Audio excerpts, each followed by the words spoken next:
My goodness, yeah, a long time ago. Nico Horner and the Cubs. But check out our starting lineups. It'll go Horner, then Bush, then Bregman. Those are your top three in the order.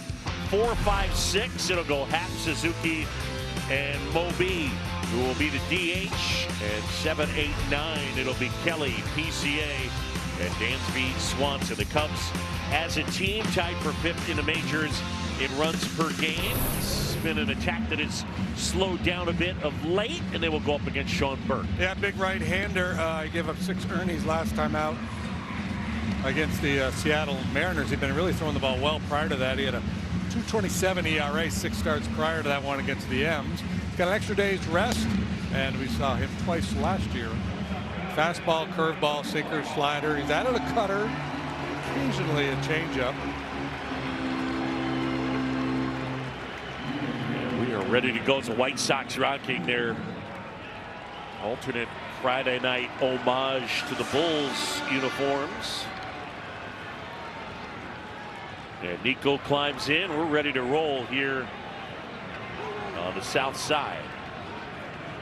Sean Burke, right-hander, delivers. Swing and a fly ball, center field. Peters waits on it. 1 pitch and 1 out. The White Sox team that's been kind of middle of the pack defensively. The thing they've done really well this year is score, and this guy, Sean Burke for Will Venable this year, has done really good work. Team ERA for the White Sox 4.22. That's 18th. Starters a 3.98, 12th best in Major League Baseball. Hanging in there. Got some talented young arms.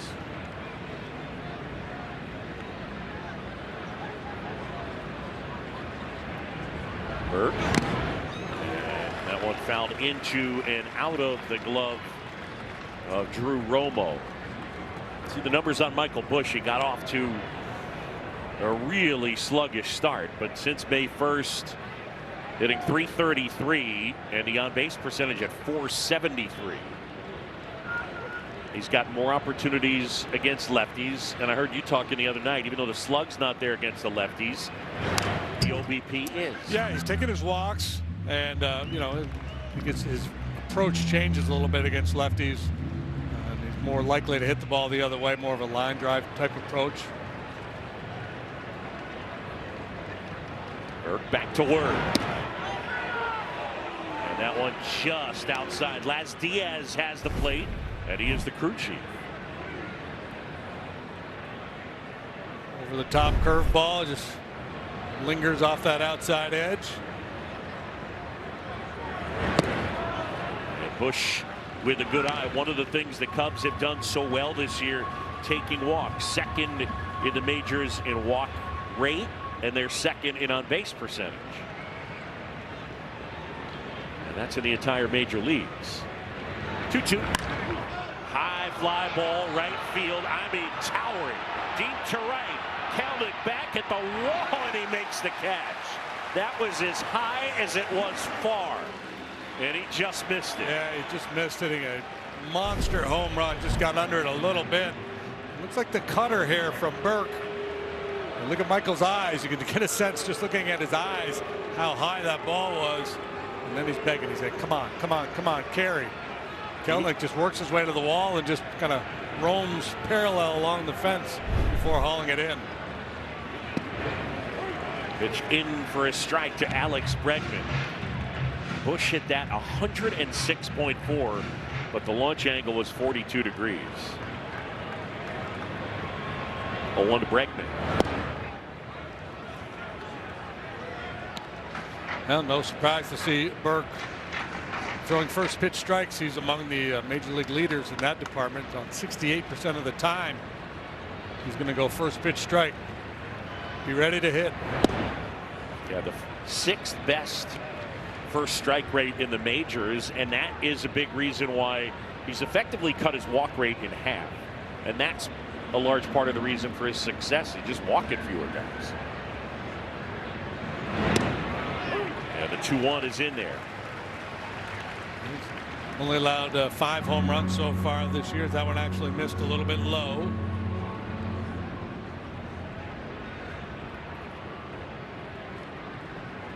Burke is ready. 2-2.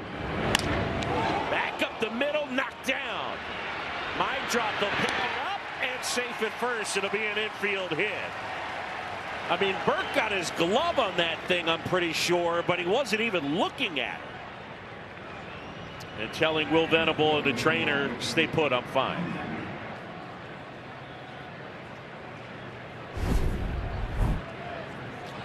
According to his it hit the it did tricep of his arm, his glove arm. Sometimes referred to as his left arm, but in baseball we're going to call it the glove arm. Medical term, left arm. So just to restate, when I initially reported it hit his glove, that was erroneous. First offering missing to Ian Happ. And we say it all the time, and in all likelihood if he lets that ball go, the play's going to be made behind him.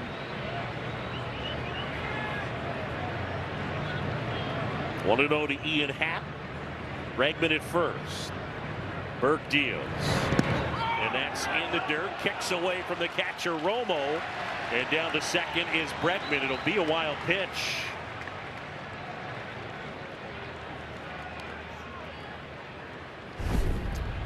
And in scoring position now for Ian Happ.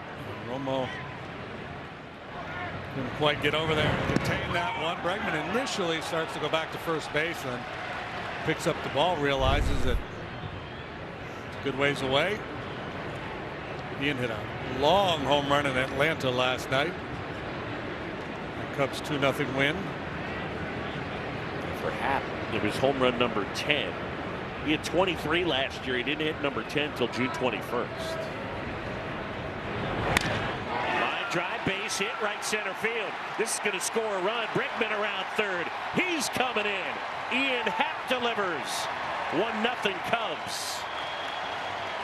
A scoring drought that the Cubs have been on here lately is, missed opportunities. They haven't had a ton of traffic, but they haven't been able to cash anybody in either. The hitting with runners in scoring position has really been non-existent. But it comes and goes. That is the nature of baseball. Spinning in the zone, Ian Happ going to hit it hard. You see it time and time again.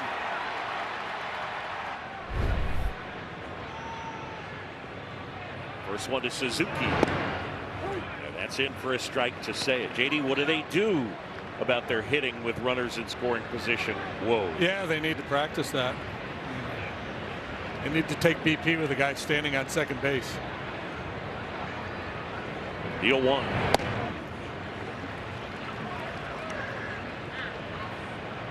Yeah, you know what you do? You tee it up and you go play again tomorrow. You don't even think about that stuff if you're a player. You hang with them. Yeah.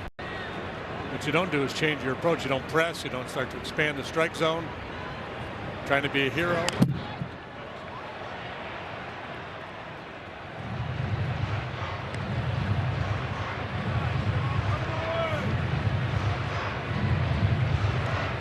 Chris Siegel, the second base umpire, is playing Suzuki up the middle.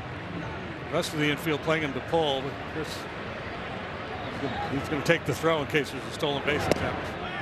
That is in there, called strike 3, and Suzuki is gone. But with 2 outs, a Bregman single to second on the wild pitch, and that man, Ian Happ, gives the Cubs the lead. Sleep. Learn more and view safety info at inspiresleep.com. Bottom of the first, Cubs with a 1-0 lead. And let's take a look at the White Sox lineup. It's presented to you by Ford. Sam Antonacci will lead things off, followed by Munetaka Murakami, Vargas, Montgomery, and Maidroth, and Benintendi, Kelnick, Peters, and Romo. And that group has done good work this year. They're 6th in the AL in runs per game and tied for 11th in the majors in weighted runs created plus. Last year they did not score. That hasn't been the case this season. Big swing from Antonacci, strike 1. Well, Cabrera also throws a lot of first pitch strikes against the jump at Antonacci, and season high 5 earnings allowed his last start over in Texas. He gets a lot of chase. Home run ball has been a little bit of a problem here lately. Check swing, and he went. There's Eric Backus down there.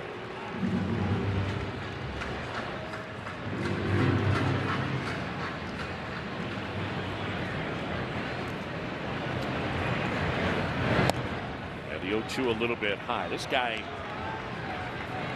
Edward Cabrera, talked about the home run ball. Last 4 starts, he's given up 7 homers. His first 4, he didn't give up any.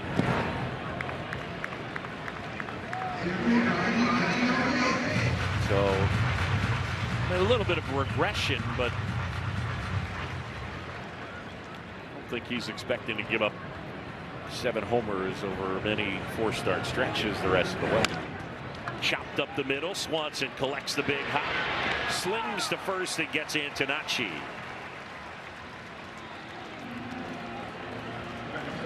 I believe that was that power changeup that he features. He'll get a lot of swing and miss with that pitch. He'll also get the ball on the ground a good bit. And there's the grip. And there's the action. On the plate, diving down below the knees. So here's Murakami now. And a swing and a miss. Went right after him with a fastball. I think that is right there just at where you want to work him up. Yeah, well, if you saw our open and you saw my brilliant choreography of his swing, that uppercut, that angle of his swing, I mean, that's designed to launch. Yep. So it's looking for something, you know, mid-thigh that he can lift. Swing and a miss, struck him out. Big Smooth off to a good start here tonight. This time he goes with a breaking pitch. Yeah, Craig Counsell saying that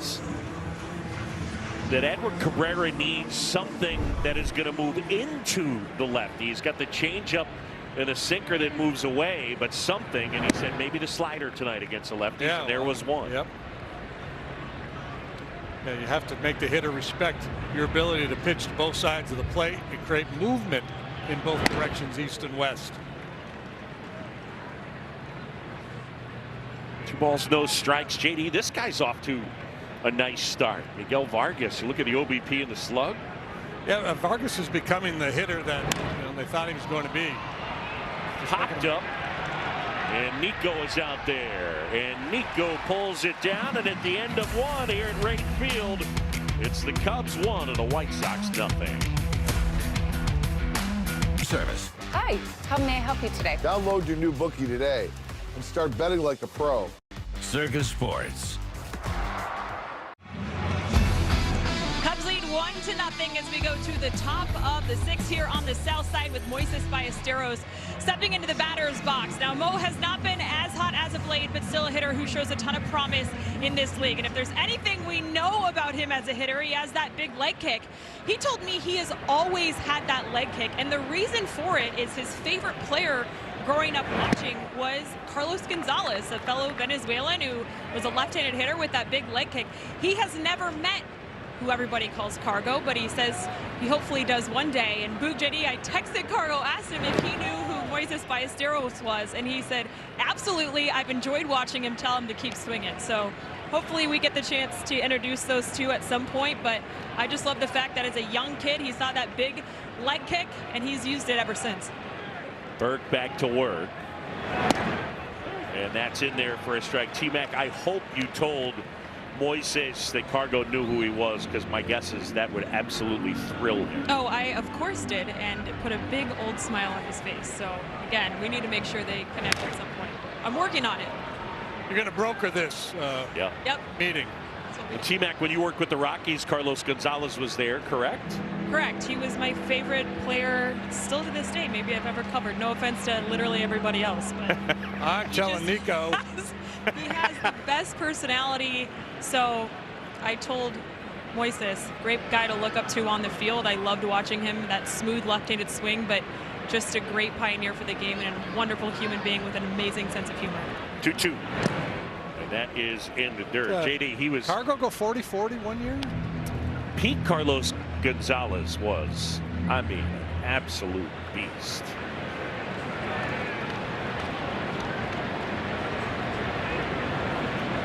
He's an all-star 3 times. Won a batting title. It's bounced up the middle. My drop on the move. And there's one away. Yeah, probably ball 4, and that's one of the things that works against Moises. He doesn't walk much, so lately he's had run into some tough luck ball in play. In particular, game over in Atlanta, he had a couple of rockets that turned into outs. So if you're, if those balls aren't falling in, you're not walking, you're not hitting the ball out of the ballpark.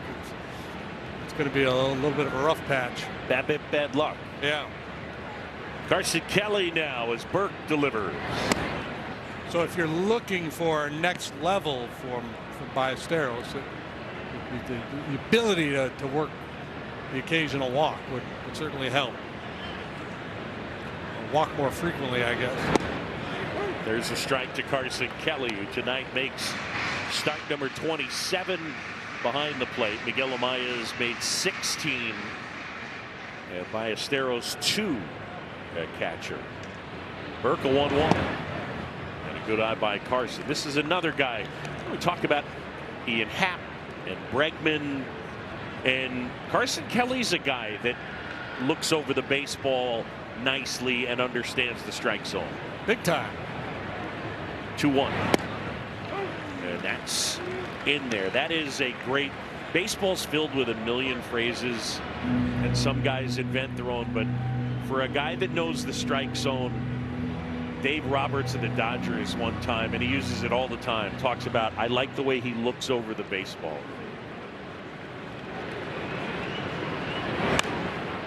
Like he's examining it, you know what I mean? Like contemplating.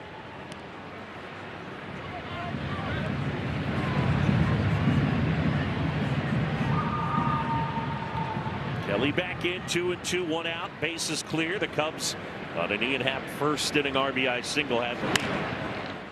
Kelly fouls one away. Kind of a high arm slot, trying to drive that fastball down to the outside corner. It's a good pitch. Kelly been pretty proficient this year driving that pitch into that right center gap. Swing and a miss, struck him out. Strikeout number 2 for Burke. And here comes Pete Crow Armstrong. Time for the Home Depot working on a win. And how about highest OPS against the White Sox for the Cubs since 1997. And yeah, PCA numero uno. 1155. Small sample size alert, but nevertheless.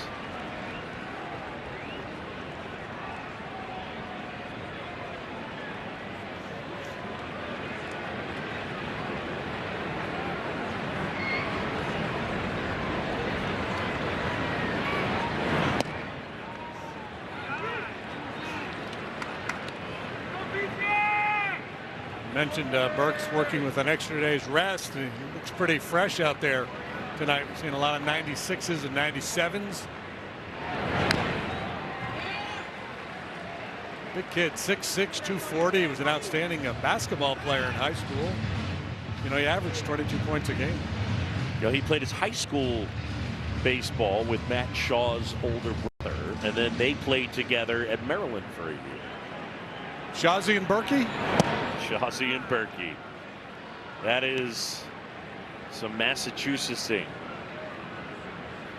I just made up a word. There he is. It's Armed Forces Weekend here. That's why they're wearing those special hats.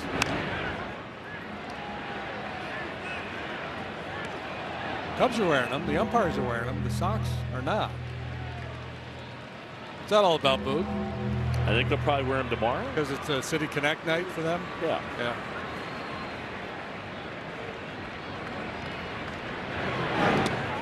Two is cut on and miss, gets away, and a strikeout and a wild pitch, and PCA is going to be aboard. Second wild pitch. First one proved to be costly. It was in the at bat to Happ, and Bregman able to get into scoring position and then come home on the Ian Happ base hit. He's got really good action on this That's a splitter, I think. I don't know if it's a splitter or a curveball, but and it dropped off the table.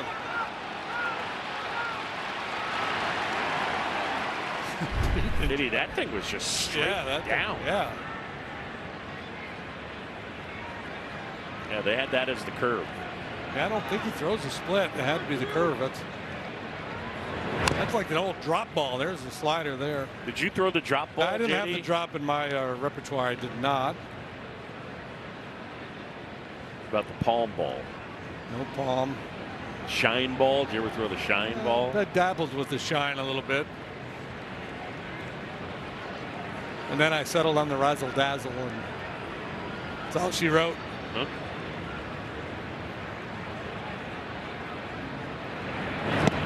Swing and a miss, and nothing in 2 to Dansby.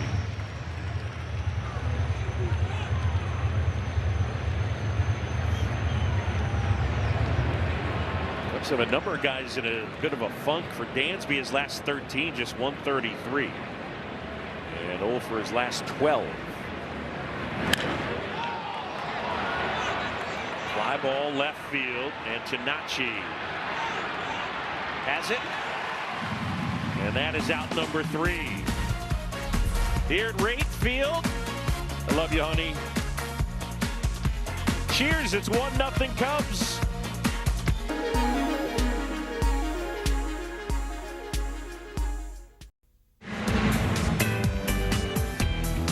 Back at Rate Field. And as we go to the bottom of the second, the band sounds great. And Edward Cabrera back at it. Colson Montgomery comes up empty. And how about this note? Since July 4th, 2025, that was when Colson Montgomery debuted. Only Raleigh, Caminero, Judge, and Schwarber have more homers. He's got as many homers since he debuted as Shohei Ohtani. Yeah, he played 71 games last year for the White Sox and clubbed 21 long ones. He's hit 11 so far this year. And if you add that up, you get 32. But you look at, okay, so far 113 major league games. He's put up an 837 OPS and a B WAR of 4.7. It's a player. That's a player. I mean, that's an all-star caliber player.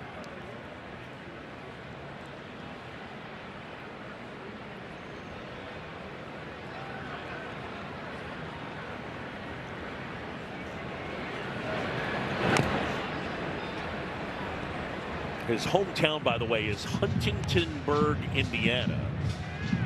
That's where a league of their own was shot. Is that right? Yeah, it's known as the Hollywood of the Midwest. I'm not sure I believe you on that one. High fly ball, right field. That is back. Suzuki at the wall, and we're tied. There's that power. As if he were following a script. We're talking about his power, and he unloads his 12th home run of the year. Murakami, Vargas, Montgomery, 2, 3, 4 in their batting order. That's a dangerous trio they run out there on a nightly basis.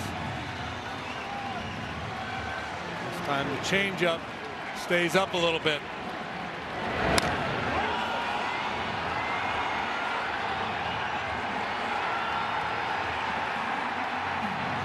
White Sox came into play tonight, 5th in Major League Baseball in home runs. Big part of their offense. JD, last year they were 23rd in the majors in homers here. Pitch in for a strike to my drop.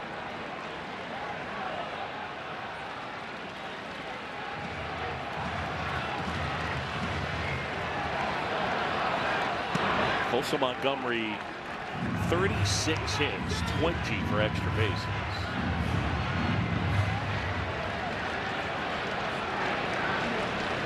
Here's the pitch.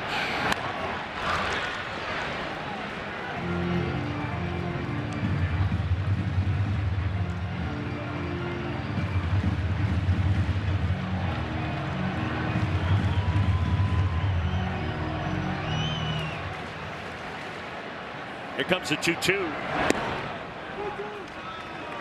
I dropped.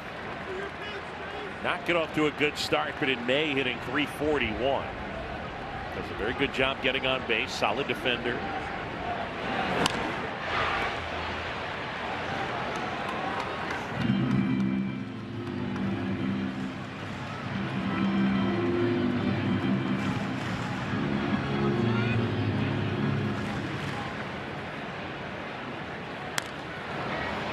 Popped up. Left side, Bregman and Swanson.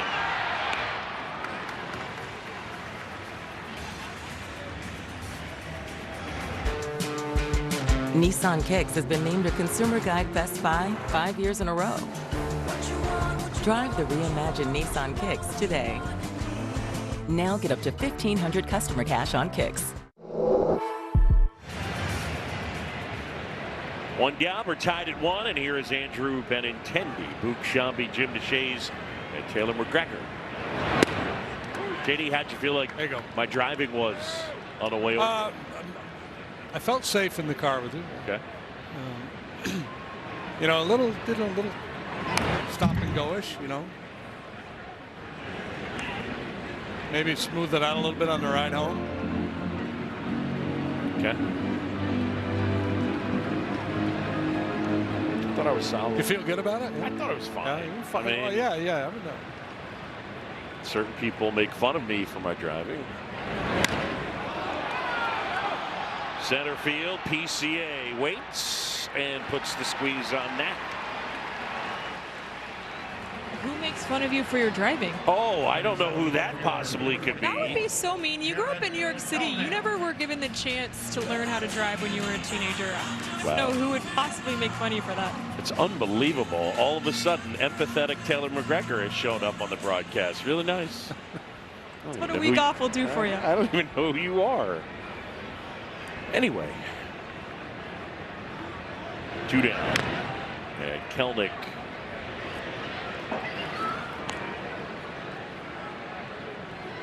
Jared Kelnick, former first-round pick of the Mets. Spent some time with the Braves, but bulk of his time in the big leagues with the Mariners. I still love the note, his claim to fame. You know, No. He gave Cal Raleigh the nickname Big Dumper. Swing and a miss. Big Dumper just went on the IL with an oblique strain. I know. After snapping an 0 for 38 or something like that. He showered in his uniform. Yeah.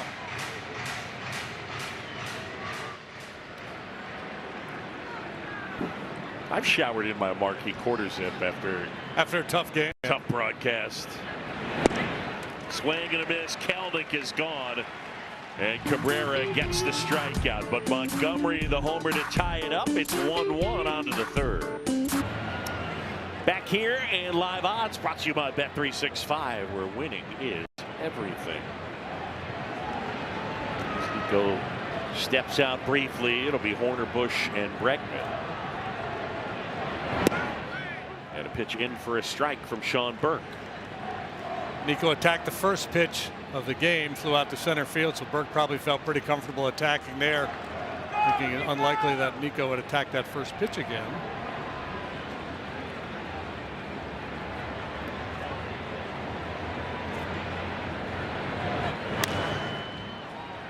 StatCast powered by Google Cloud. We talked about Nico having a lot of success against the White Sox in his career, and this is what it looks like. Our good friends at StatCast 3D. He sprays the ball all over the diamond. The power comes to the pull side. We double down the line. We see a lot of that in the corner, and then the home runs are going to be to left. Been sitting on 4 home runs for a while now. Highest OPS against any team for Nico. The A's, the Rays, and the White Sox.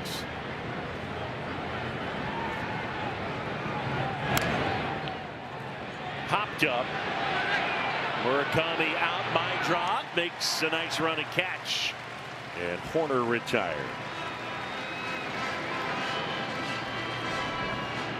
And with 1 away, it'll bring up Michael Bush. Bush tattooed one to right. His first time up, hit it over 106 miles an hour, but it was way too high.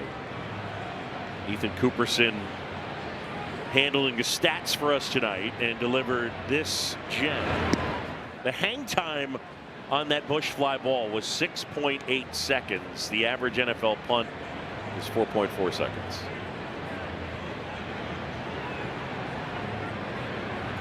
It's some serious hang time, Boo. It's very windy here tonight. And the wind is swirling. Hard to know exactly what's happening, but this one clearly got knocked down. Calm conditions. He's got himself a home run.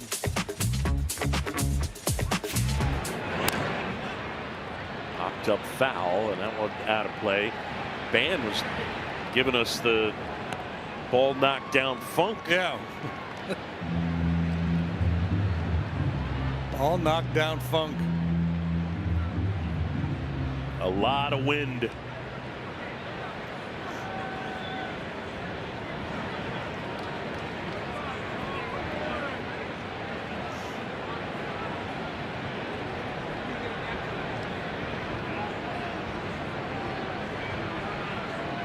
1-2. He's bounced foul. JD, do you remember the hockey goalie Sean Burke of the Hartford Whalers? Yes. I remember him. I'm familiar with the name. Yeah. That's all I have. That's all you got? I just keep, when I think of him, or when I say Sean Burke's name, that's thinking high.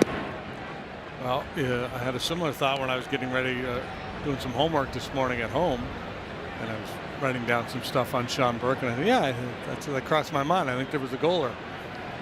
There's an old hockey player. Yes. That guy, put the pads on him. No chance you're getting by him. Michael Bush has gone on strikes. That's the 4th for the former goalie. Cub fans, visit Cubs Trending inside the Marquee Sports app for all the top highlights, interviews, and must-watch moments all season long. Presented by Jeff Vukovich, your local Nationwide insurance agent. Visit jeffvuk.com. Nationwide is on your side.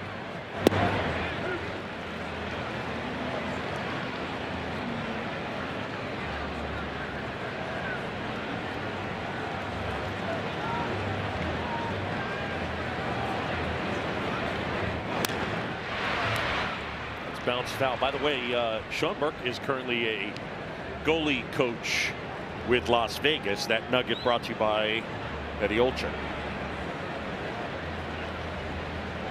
Thank you, Eddie. Good nugget. It's good to know. I got one other nugget. Yeah. The Whalers had one of the best songs. They had a goal song called Brass Bonanza. Fly ball center field. Peters back some more near the wall, and makes the catch.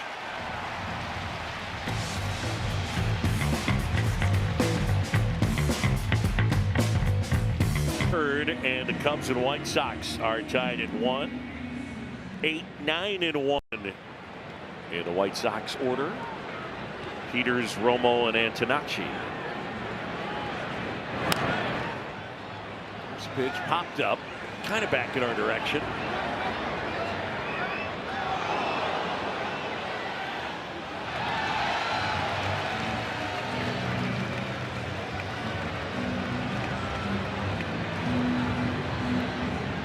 Peters. Hey, he likes the bunt. Very much so. Bregman's in at third.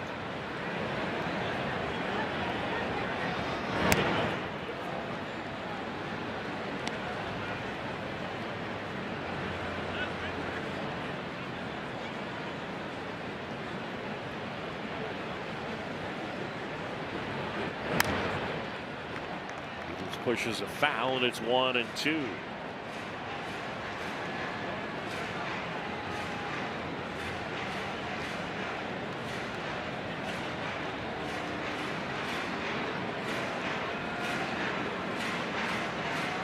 Time called as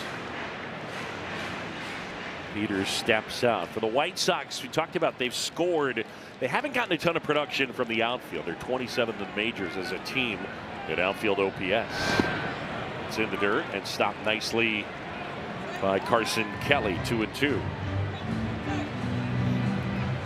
Picked up Randall Grichuk a while back after he was let go by the Yankees.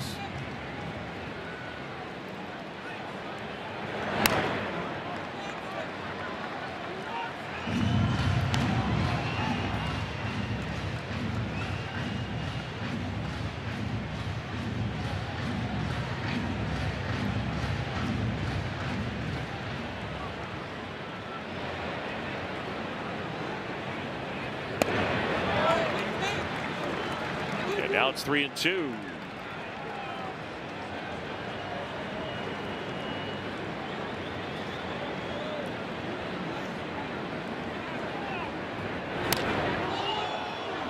Fly ball right center field. Pete Crow-Armstrong takes it. And there is out number 1. Crosstown Classic history, and now the Cubs with a 2-game advantage, 77-75. They've won 12 of the last 14, however, and it's gone well here at Rate. And as we mentioned at the outset of the broadcast, excluding the COVID year 2020, it's the first time both teams enter the matchup with a winning record.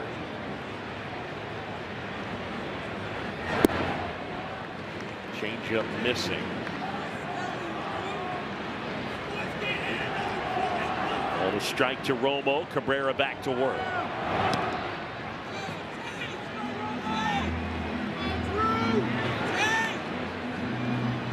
Romo's a former first-round draft pick of the Rockies. Out of the Woodlands High School, the same school that produced Jameson Tyone, Paul Goldschmidt, among others. Back to the mound, and Cabrera makes the grab with that big heart glove, and see if that hand's okay. See, there's the heart.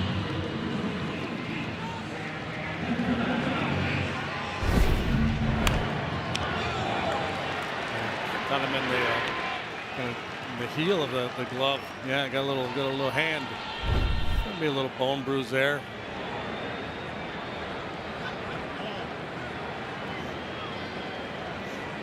In his glove arm. Did you call that a hamburger? Hamburger. It's a smash burger. And Tanachi takes outside. Mentioned at the outset, Sam did not make the team out of spring training. Called up April 15th. JD, this guy in the minors, 153 career minor league games, so not a ton. He was a 5th-round pick in 24 at Coastal Carolina. But in 153 minor league games, his on-base percentage is .445. That's insane, eh? Horner handles the chance. 1-2-3 go the White Sox. We'll head to the 4th. The Hap Daddy coming up.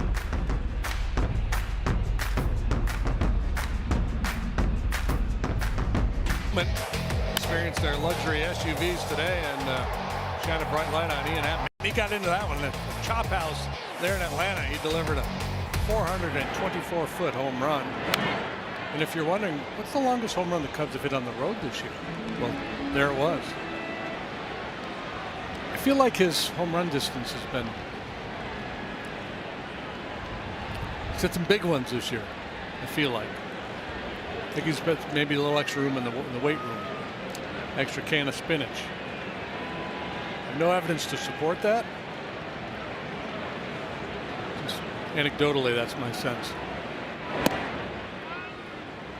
Wouldn't it be fun to play in a league where you got extra points for distance? Most consecutive seasons with 10 or more home runs. Ian Happ. Trailing only Banks, Williams, Sano, and Sosa. Tied with Riz. You know, it'd be neat. So somebody does indeed beat the Riz. We always thought nobody beat the Riz, but clearly somebody has beaten the Riz. What I was going to say was, it would be neat if baseball invented a website that accounted for the average home run distance every year for each guy. Base hit right field. And Happ is aboard. Something you can actually look up and verify. Right. Yeah. That would take a lot of time. Well, Ian's off to a good start. Single and scored. Now a line drive to right for his second hit of the night. Well, that's a pretty swing right there.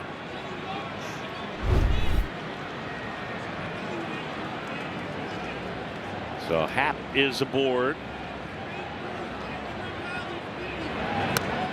And a swing and a miss. JD, I think Happ has had his 2 best swings of the year tonight. Can we look that up? I think so. His A swing.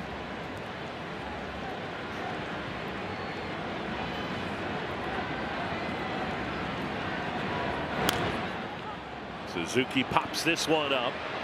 Foul off first.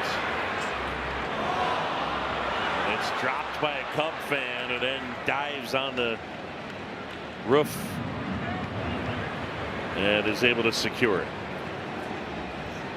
Yes. Coop just passed me a note. Ian Happ's average home run distance this year is 399.9. Seiya, as the club leader, his average home run is over 413 feet. He's a strong man.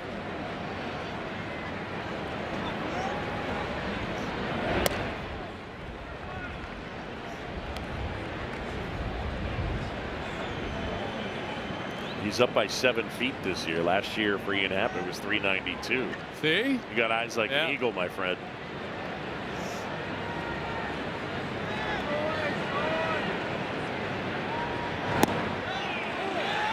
And Suzuki gone on strikes for the second time.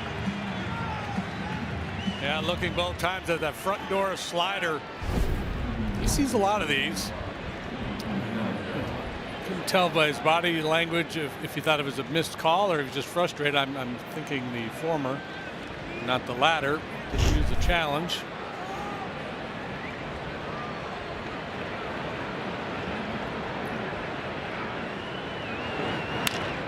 On the ground up the middle, that's going to get through. Happ's not stopping. On his way to third. Kelnick's throw cut off. And they're at the corners with one out. And Ballesteros snaps it 0 for 26 with a single to put runners at first and third.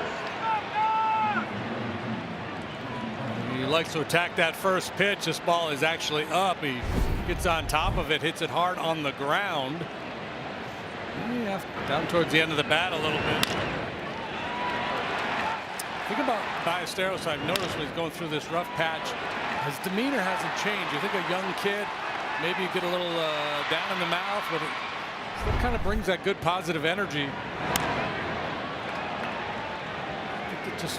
think it's just a really confident young hitter that knows even when things aren't going bad that it's going to turn.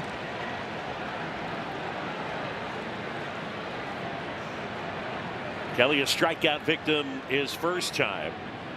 Haps at third, Ballesteros at first. Line drive, base hit, left center field.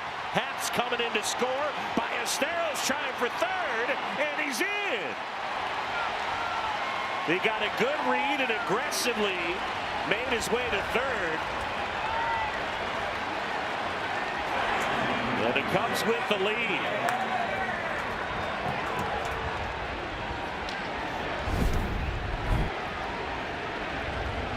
So Kelly got enough of it as it was in on his hands. And Ballesteros.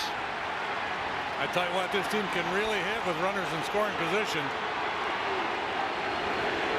Good base running by Mo. One in, back to the mound. Burke comes up with it, and they tag out Ballesteros. So, that's a situation where a lot of times you see a safety squeeze. This is just PCA bunting for a base hit. Ballesteros is not obviously forced to run there.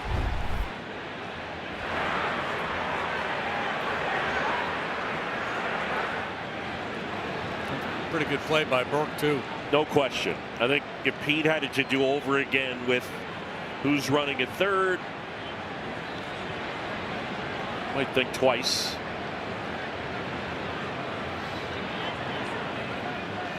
He's trying to kind of drag that ball out past the pitcher, kind of open up an avenue for Ballesteros to come home. But once the pitcher made the play,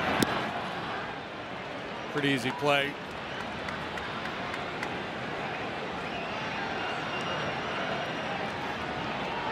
Now, the other thing Ballesteros could have done was slammed on the brakes and tried to get into a rundown, see if the back runners could move up. Or he could have used the timeout, like the Globetrotters used to do. Absolutely, right in the middle of play. Yeah.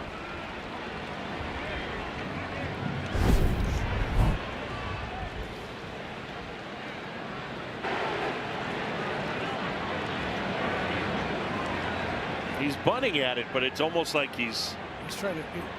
Yeah, you know, that look right there looked like he might have been trying to push it the other way, but I think it was the late action of the breaking pitch that affected the direction of that bunt.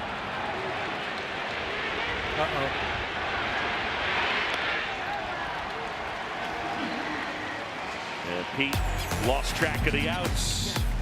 A pop out to end the inning with the Cubs take the lead.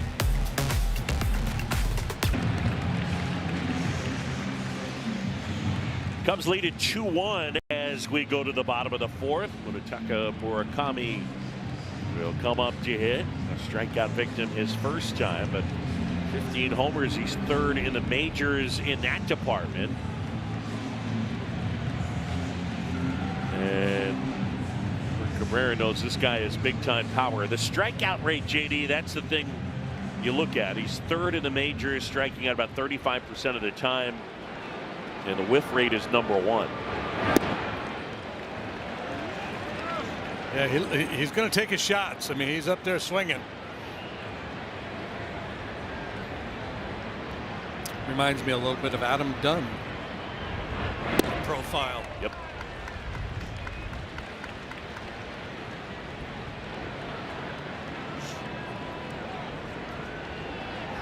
Well, you know, we think now take a couple shots out of the strike zone, change up down below the knees, or elevated fastball would be the play. Either one of those. One for plan A, that 94-mile-an-hour changeup.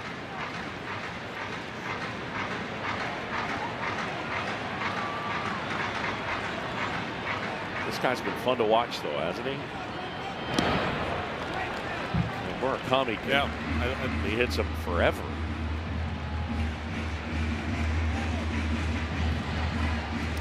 Yeah, I mean, as long as he continues to hit the ball out of the ballpark this frequently and takes his walks, you live with the strikeouts.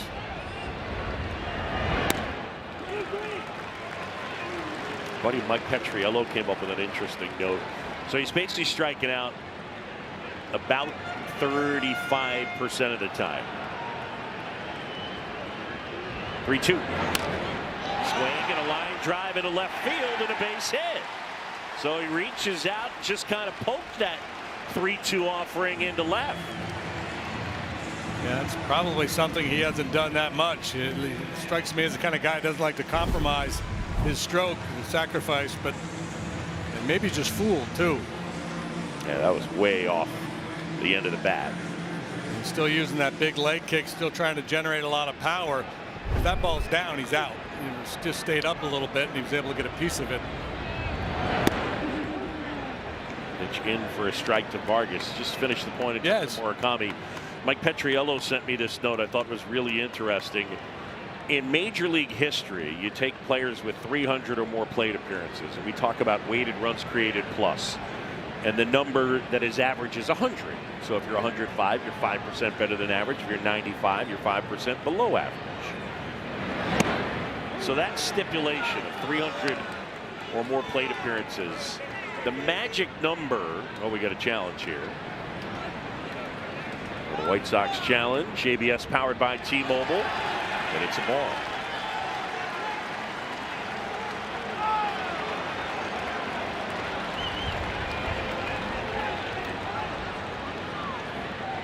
So the count 1-1.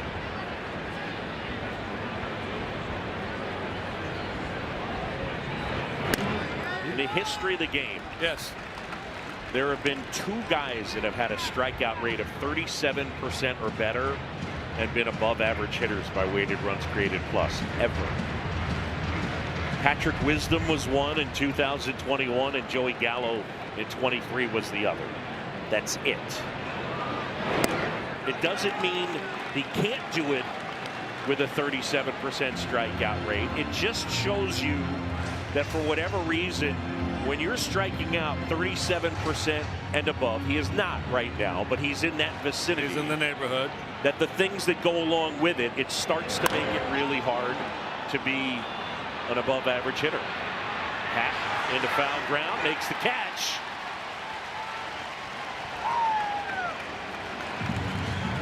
And those are single seasons you're talking about. You're not talking about a guy being able to That's right. sustained success. In a single season, it's happened twice. I mean, it's pretty amazing when you think about it. And I would say he walks so much and homers so much, and he falls in line with a guy like Gallo. My guess is he probably can be one of the outliers, but it's hard. Pitch in for a strike to Colson Montgomery. Montgomery looked like he was contemplating a challenge there, decided to keep it in his pocket. He would have been right. Deal one.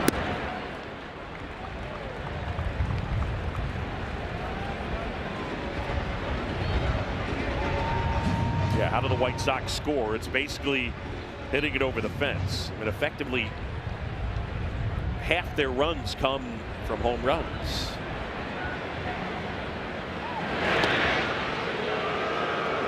Cubs lead it 2-1 as the White Sox hit with one out here in the bottom of the fourth. White Sox won 5 straight, 11 out of 15, and they're over 500. Venables' team lost 121 games 2 years ago. It's be Swanson on the dirt. Out number 2. Last year they lost 102. Yeah, so I mean that doesn't sound great, but it is significant improvement. They're finishing above 500. This guy got a pretty good chance of being manager of the year.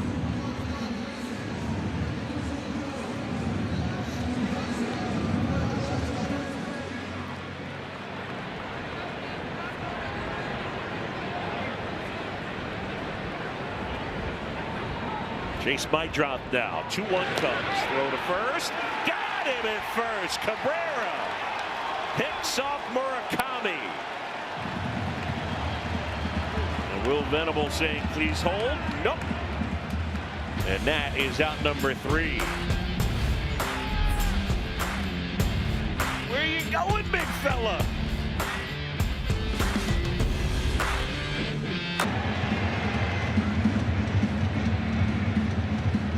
Back at right field, top 5, Boog, JD, and T-Mac on a Friday night. And a full house. There's Nico, Cubs up 2-1. And a big breaker in for a strike. Nico's fly to center, pop to second. Nico's first 2 times up. The first pitch fastballs from Burke. Third time through the order, going to give him a little different look. Starts him with that big curve. Back. And now 0-2. Nico's got him right where he wants him. Slap one down the right field line.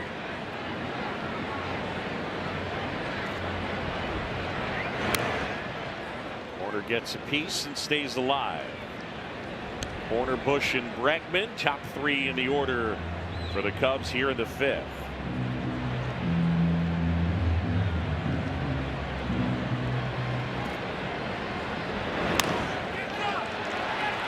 Fought off into right center field for a base hit. Big turn from Nico as Peters overextended himself to come up with that one. Nico with 2 strikes. Really worked hard, man. He really had to pull the hands in. Dumped it out there in shallow right center. Leadoff man aboard for the Cubs. As was the case last inning, and they were able to cash it in. Ooh, almost went down there. You see him looking at his divot as he retreated back to the base. Line drive, fair ball towards the right field corner. Nico's on the move to third. They're going to send him. Horner to the plate, and the throw off line. Nico dives in, and the Cubs add a run. It's 3-1. Michael Bush RBI double. Boom, boom, a bushwhack into the corner. And with nobody out, Quinton with an aggressive send of Nico Horner, and it pays off, and the Cubs lead 3-1. This double is brought to you by Elgin Hyundai, home with a 20-year and 200,000-mile warranty on every new car. Watch Nico go. Quinton Berry was almost to home plate, watching this play develop.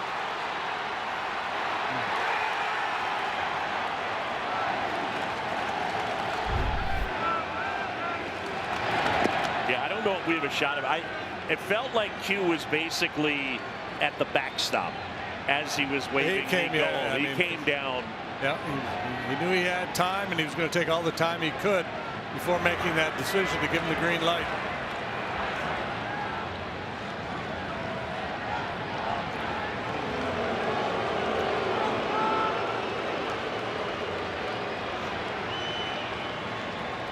Quentin Berry with the aggressive send. Michael Busch knocks in a run. Cubs on top.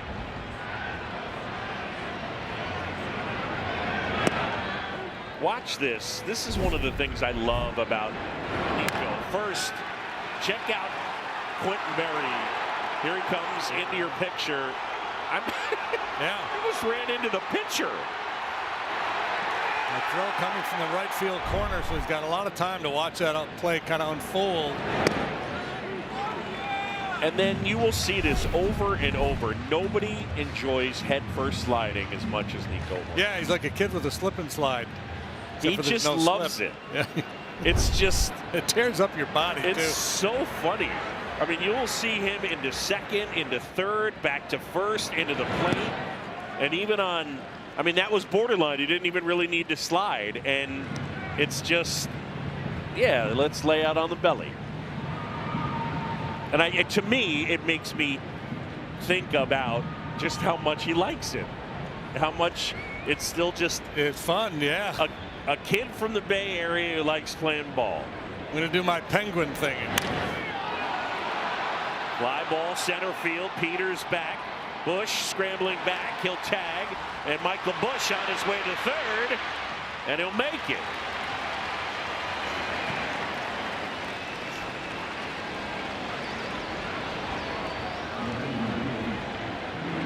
You know, like when he scored from second on a wild pitch. And then he took off. That was the game in Arizona, right? Yep. Whee.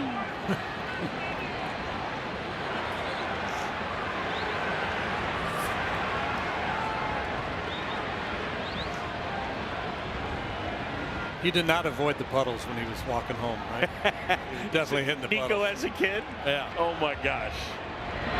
If I can remember to ask him that tomorrow and just be like, no, sir. Catcher challenging the ball call. Las Diaz, catcher challenging the ball call, and the White Sox challenge. That call is overturned. So it'll be 0-1.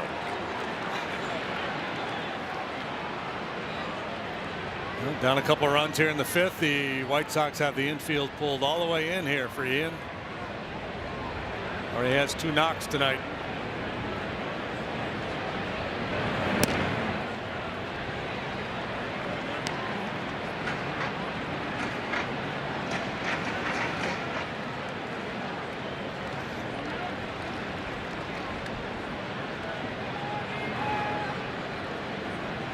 Infield squeezing in. Burke fires. And that's a little bit high. All right, so 10 or more homers, 30 or more walks. It's usually going to make a pretty good offensive player. And yeah, those guys are having really good years. Judge, Murakami, Wood, resurgent Mike Trout, and Ian.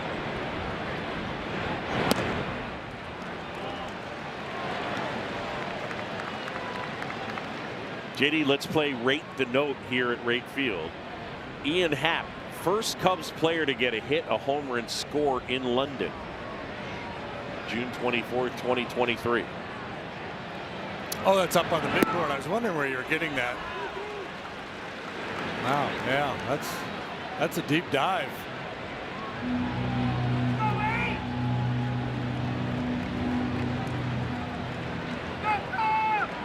I just feel like there's a lot of other places you could go there. And that's ball 4.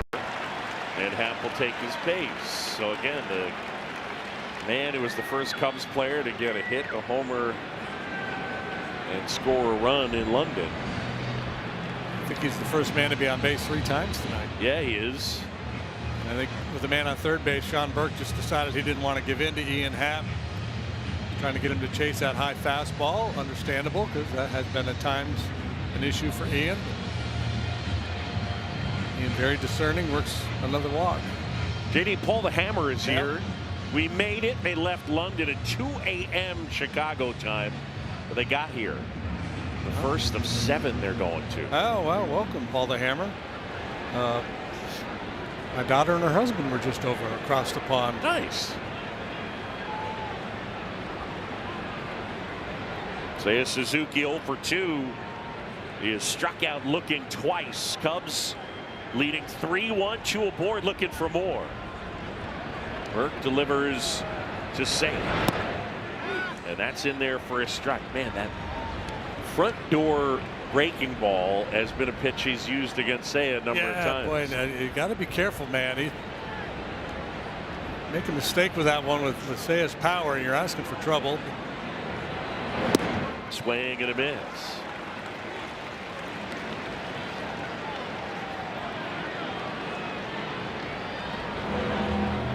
In a little bit of a funk here lately, and hitters will tell you when they're going through a tough time, and they'll say, man, every time I'm up there it feels like it's 0-2 before I even kind of settle in the box.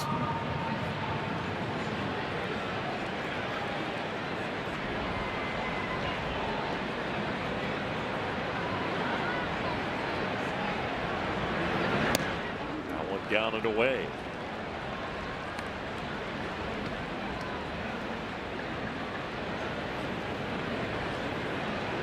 One and 2 to Seiya. An 0 for 17 funk trying to snap out of it here. The 1-2. A four-seamer from Burke at times has a lot of cutting action. I know he's added a cutter this year, but I think that's a four-seamer.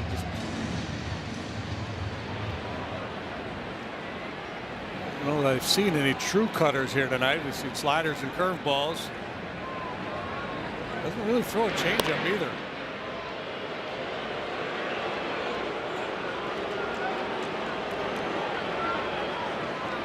If he does, it's not enough to really make you worry about it. Happ at third, or Happ at first, Bush at third. 1-2 to Seiya. There goes Happ. Back-to-back pitches out. They've set up. Romo has the catcher set up inside, and Burke's missed out away. So if you're the catcher, I think maybe you go, well, let's just try a slider then, because he's prone to make the mistake with the fastball. We might have to go to plan B. Line drive, fair ball, base hit left field. Bush is in to score. Happ racing for third, Seiya to second. Seiya Suzuki RBI double, and it's 4-1 Cubs. Sean Burke's thinking, I don't like plan B. That didn't work out. Went away from the fastball, went with the slider, left it on the plate. And Seiya gets a little redemption after a couple of strikeouts looking. Just hooks that ball to the left. And Cubs very rispy here tonight. Here comes Will Venable.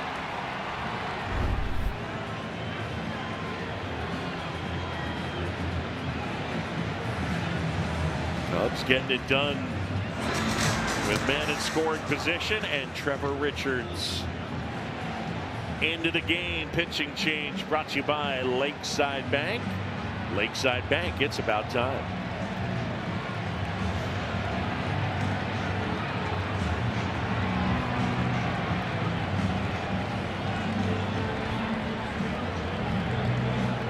In scoring position isn't really a skill. It's one of those things that just kind of comes and goes in baseball, and it went away for a while. The last 5 games, just 1 out of 34 in those situations. Tonight We're back. they're back.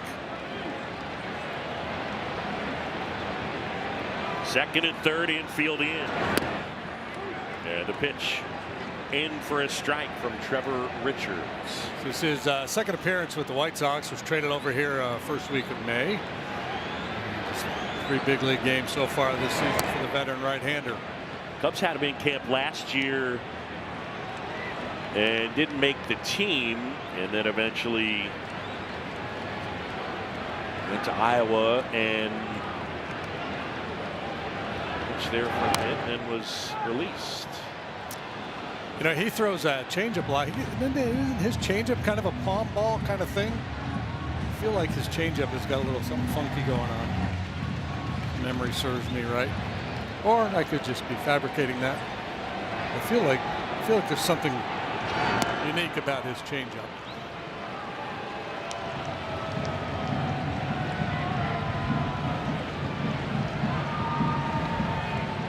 Haps at third, Suzuki's at second, Ballesteros at the dish. And a 2-2. Swing and a miss, struck him out. It was all set up by those off-speed offerings, the changeups, one after another, and then he slips a piece of cheese by him.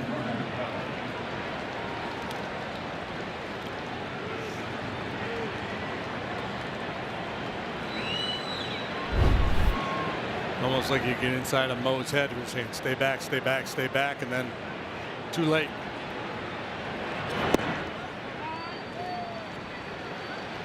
Ball one to Carson Kelly, who has struck out and knocked in a run with a single. Pretty good fastball here, outside corner at the knees. Ooh.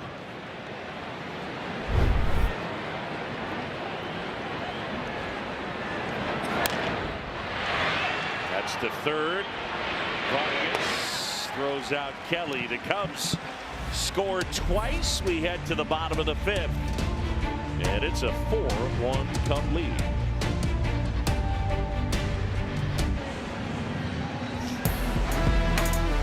Cubs lead 4-1 as we go to the bottom of the fifth with Edward Cabrera on the mound. One thing we have noticed with Edward Cabrera this season, he's throwing from the lowest arm slot of his career. You can see right there, 33 degrees. Tommy Hotovy telling me before the game, this is something they're monitoring because they feel like the lower the arm slot get, the more run he gets on his fastball. And the fastball at times has been a non-competitive pitch for him. So going into this outing, Tommy told me a lot of the time in the bullpens leading up to this one, they've been focusing on slightly bringing that arm slot up just a little to see if they can get a little bit better results on that fastball, Boog. It's amazing to think with all the measuring tools that on a pitch-by-pitch basis in a bullpen, they can say no, a little higher, no, a little lower, but that's where we are with Rapsodo and TrackMan and Kinetrax. JD, how's your arm angle? Lower than it used to be. 1-2 lifted in the air down the right side. Because, you know, some guys are looking to lower the arm angle to create run because they're looking for movement on, say, a two-seam fastball. Other guys trying to get him back on top to get that riding action on a four-seamer with backspin, and run may be just taking you out of the zone, kind of turning into, look, I got this much run on the pitch, but if it's a ball out of hand, it's really not competitive. It doesn't do you any good. You know, the other thing in the sport that you saw a lot of guys moving their arm angles up because they were chasing that carry, that vert, so they were trying to get on top of the ball and get that backspin. It's something Matthew Boyd talked about, how he had a stretch where he was really chasing carry, and now he's settled in and his arm slot is way lower. Colin Ray's another guy that throws a lower arm slot now than he used to, but both those guys from the lower arm slot throw harder than they ever have. For Cabrera, though, it's a different conversation, and what Taylor's bringing up is this idea of, like, if he's having trouble executing his pitches and throwing where he wants, that he might be dropping a little too low, and they have some concern about that. It's got too much horizontal movement. It becomes an easy take. Andrew Benintendi here, year 4 with the White Sox, and a 5-year, $75 million deal. He has not been the player with the White Sox that he was, at least not with the Red Sox, over the time of the Royals. This year he's striking out about 31% of the time.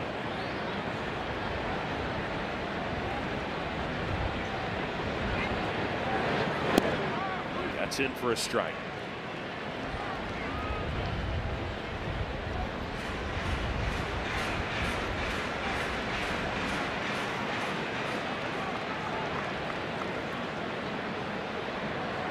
High drop at first, nobody out. 4-1 Cubs. On the ground, foul ball.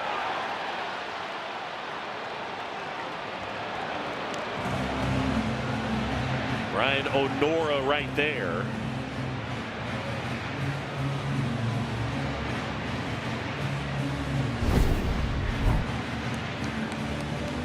Conversation at first base, but no heated argument. That's not an easy call to make when you're on the move to make sure you don't get hit.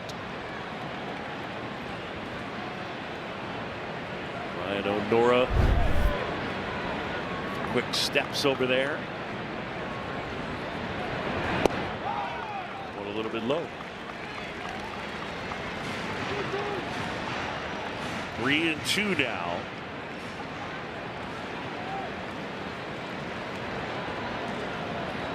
High drop at first, nobody out. Payoff pitch. Runner goes and it's fouled away.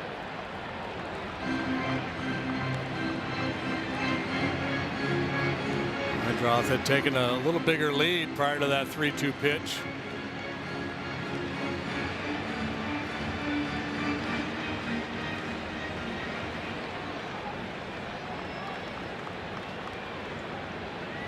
See if Cabrera checks him one time. There he goes. Hit hard, foul. One time Cabrera just went more quickly, came set and pitched immediately.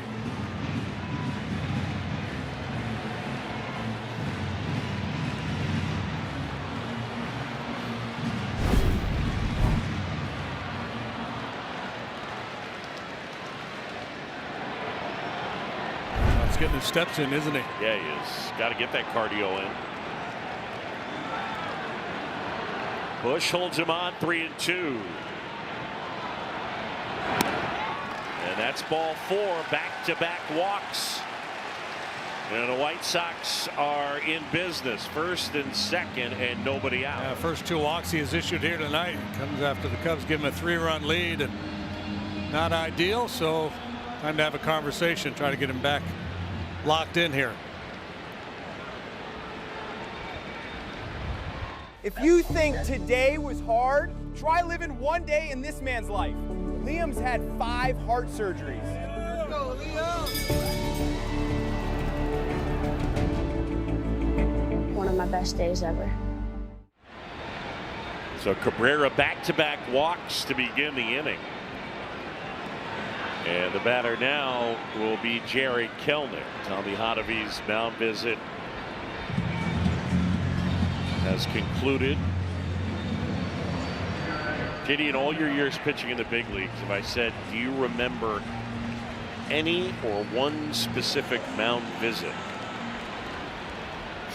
A conversation? I don't think so, Boog. I went downstairs to Jerry Kelnick.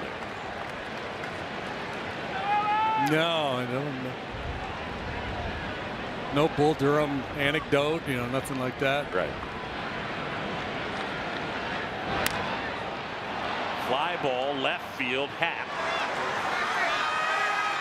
is able to pull it down. Runners tagging, and both will advance. Good aggressive running there on a deep fly ball to left field. The way the wind is blowing as outfielder, you really have to keep the feet moving.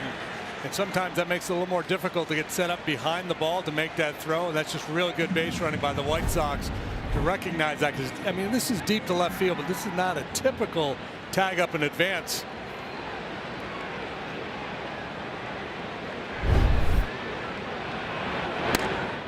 First offering is inside to Peters. So second and third. And a big spot right here.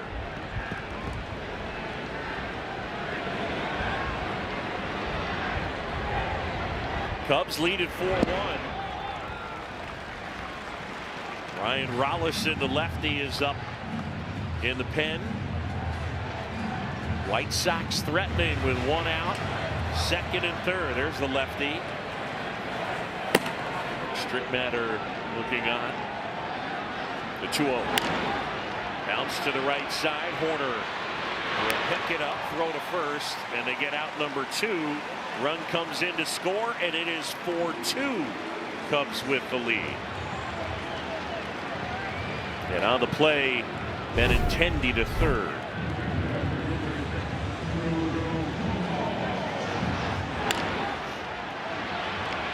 Peters with a pulled ground ball gets that run from third base home. Obviously the Cubs willing to make that trade, try to clean things up here in the 5th. Swing and a miss from Romo.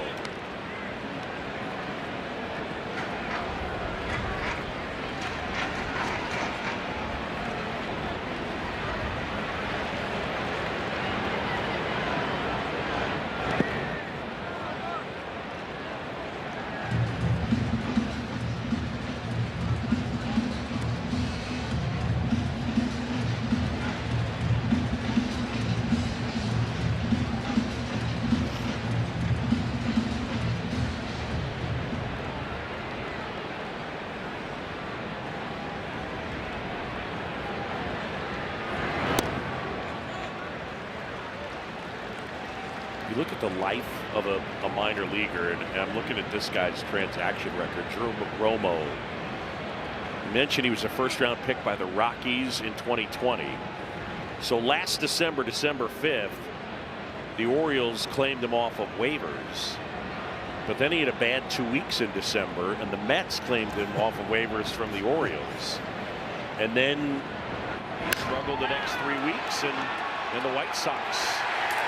Suzuki not able to call it in, and Romo delivers the RBI double, and the White Sox are within 1.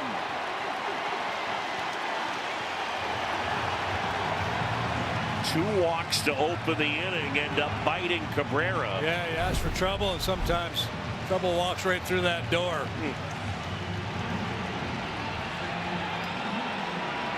That's Romo's 6th hit with the White Sox. He's got 4 home runs and 2 doubles. He hasn't been hitting a lot, but he's been providing some slug. The White Sox got him off waivers from the Mets in January.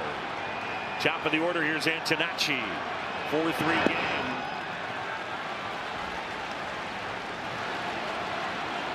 This is the White Sox this year, right? A lot of grit, a lot of fight.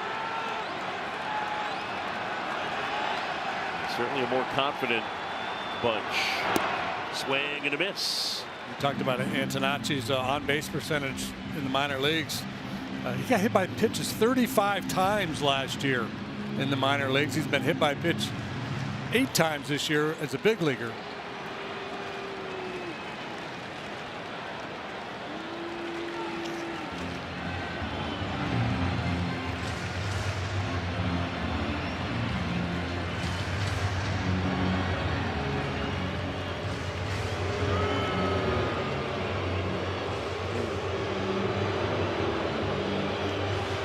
That leads the league, but I think that would be close, right? Hit by pitch 8 times at this point in the season. Here's Easton bringing the pitch calm out. Fully charged, volume up, and away we go. So 26 pitches in the inning.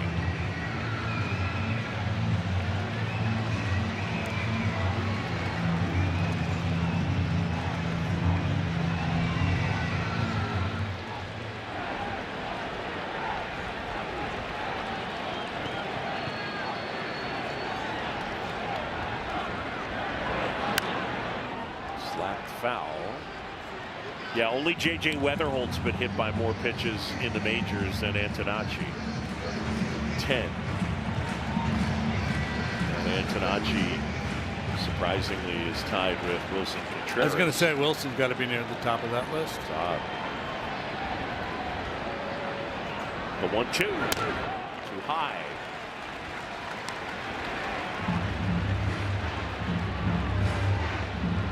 We're in the bottom of the 5th, and the Cubs had a 4-1 lead. It's now 4-3.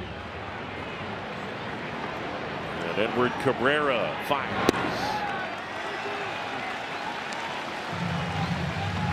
Well, with Ryan Rollison up and Murakami in the on-deck circle, you got to figure that this will be it regardless for Cabrera. Ball 4, and Murakami's going to come up with 2 aboard and 2 out. See the and frustration. Here comes Craig Counsell. See the frustration on the face of Cabrera. 3rd walk of the inning, back-to-back walks to start the inning.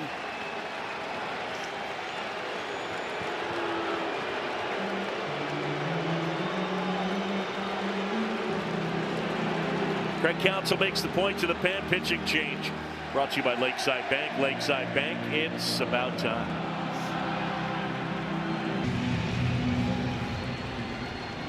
Lefty on here, Ryan Rollison, and he's got a tall task facing the slugger Munetaka Murakami. There are the numbers on Rollison. Ryan working for the 9th time, 10 2/3, a 3.38 ERA. Deep breath and get after him. Murakami 1 out of 2. 2 aboard, 2 out. Rollison, first offering. Too high. 4 of Murakami's 15 home runs have come against left-handed pitching and far fewer plate appearances. His strikeout rate against lefties is up around 40%. Here's a 1-0. And a breaking ball is too high. Now you really get into the danger zone. How aggressive do you want to be in the 2-0 count to this guy with a couple of men on base? 2-0 pitch. Little dribbler back to the mound. Rollison picks it up, fires to first, and they get out of it. Rollison gets Murakami, and the Cubs hang on to a 1-run lead.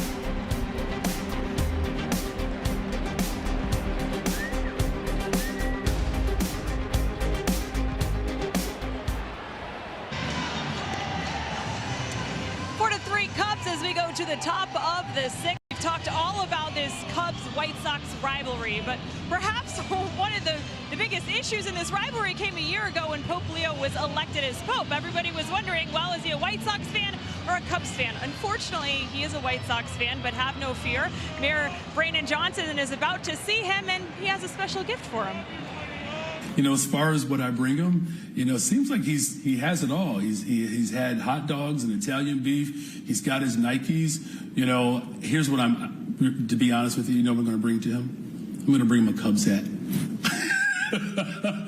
There you go. Maybe at one point a White Sox fan, but the Lord can change his heart, right? Going to convert the Pope. Yes. Big Crow Armstrong at the plate. Grant Taylor is on for the White Sox. He throws really hard. Broken bat, foul ball. It's not a fastball. That was a breaking ball of some sort. Let's check out the digits. 16 games, 21 1/3, 2.11. He's not yet allowed a home run. Probably overdue for that.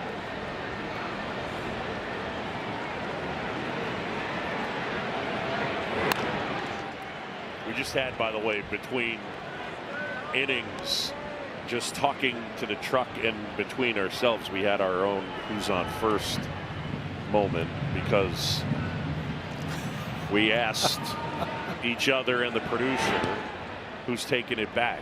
Taylor. Who's the new pitcher? Taylor. I asked like 4 times. Who's Does the new anybody pitcher? know who the pitcher is? Taylor. And Mike's cueing Taylor. Right. McGregor. No, it's me. It's JD. Taylor. Taylor, you idiot. Taylor. That's why they call me T-Mac. Uh-huh. It reminds me of 8th grade when I had 6 Taylors in my math class. Oh my gosh. Taylor. Taylor. Hey, Taylor. what's Taylor? Who are you talking to?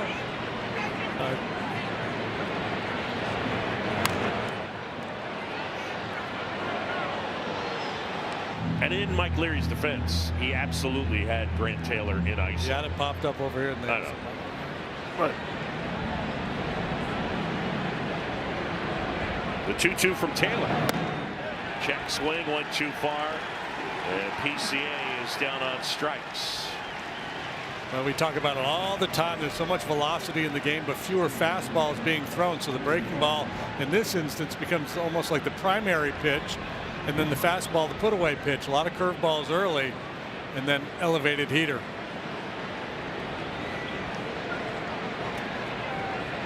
Used to call it pitching backwards, but it's not really backwards anymore. It's kind of the way guys do it.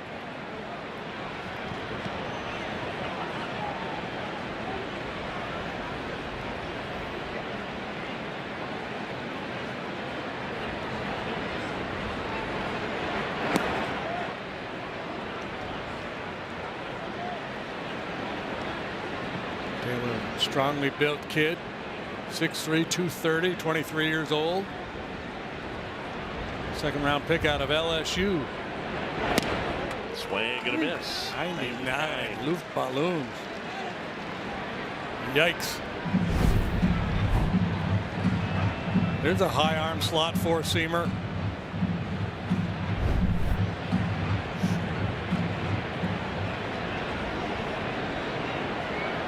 The 2-1.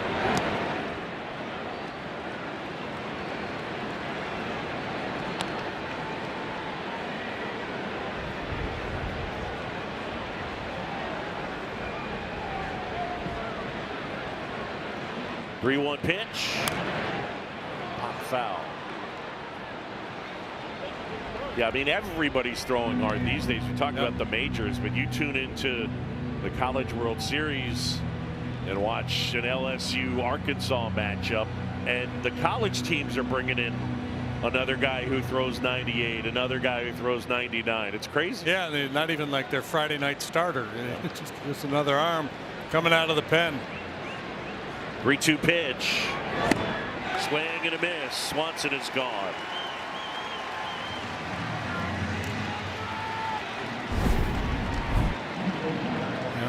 Good look at the four-seam fastball, creating a lot of backspin, defying gravity.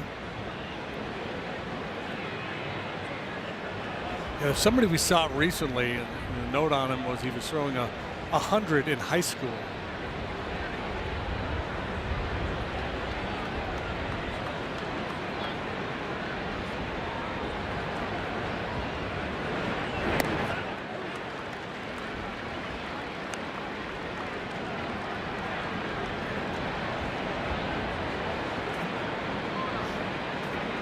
Here's the 0-1.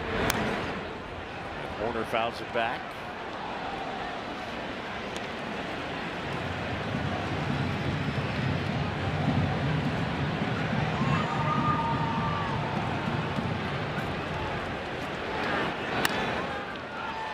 In the air, right center field. And Peters makes the catch. 1-2-3 go the Cubs. We're midway in the sixth. It's a one-run game.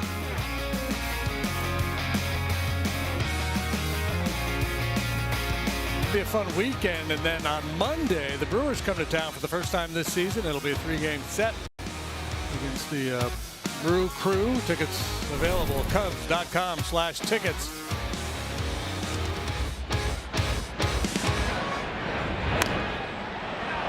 Vargas hits one in the air, right field, back, and it's gone. Opposite field, home run for Vargas.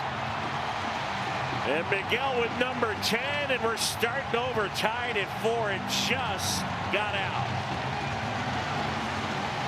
The White Sox have been very aggressive tonight. They've seen a lot of early swings, and this time it pays off for Vargas. Rollison just trying to get ahead, a little get over breaking pitch to get ahead. Not a bad pitch on 0-0. Guys usually aren't looking for this one. He sticks his nose in there and drives it out the other way. Impressive swing in the bat. We noted earlier how home run dependent the White Sox have been. That's their second long ball tonight. Line drive and a base hit out into center field. And Colson Montgomery with his second hit of the night. Another first pitch swing.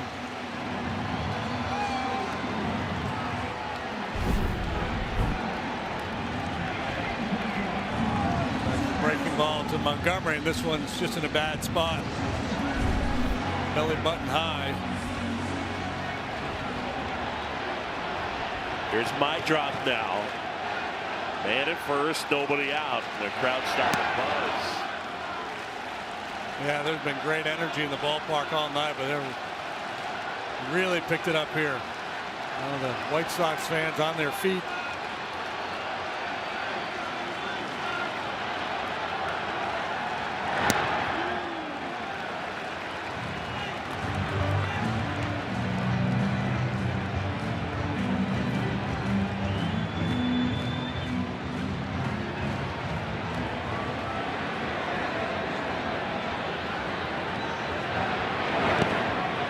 In the dirt.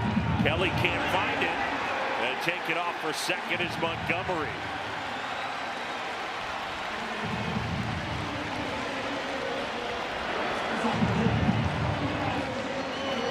Montgomery was not going to go, but then when he realized that Carson couldn't find it, he took advantage.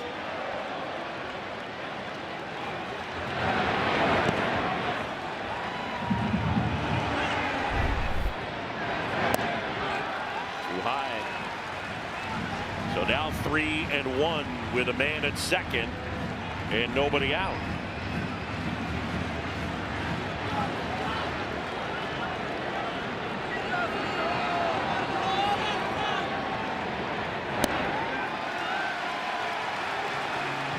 Ball 4 put runners at first and second and nobody out.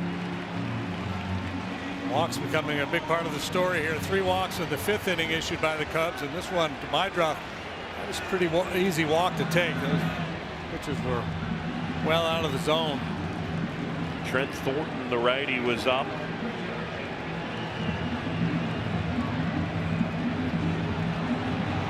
And Craig Counsell makes the point to the pen. I think they announced Grichuk as a pinch hitter. Pitching change brought to you by Lakeside Bank. Lakeside Bank, it's about time.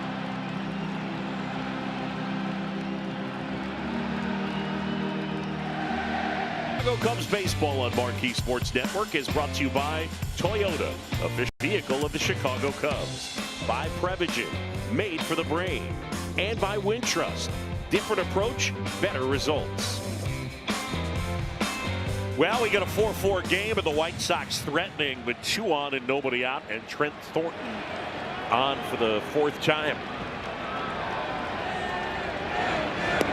And Randall Grichuk takes outside for a ball.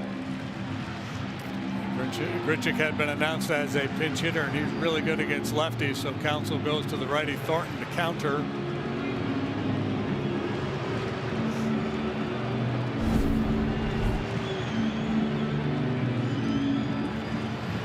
Carson got crossed up.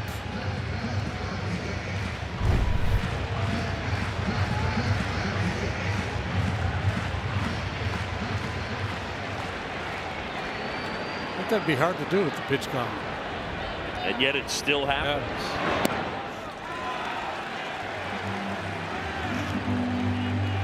And I bet you it happens a lot more in situations like this. When there's nobody out, nobody on. Just a lot going through the pitcher's mind fresh into the game in a high leverage situation. 2-0.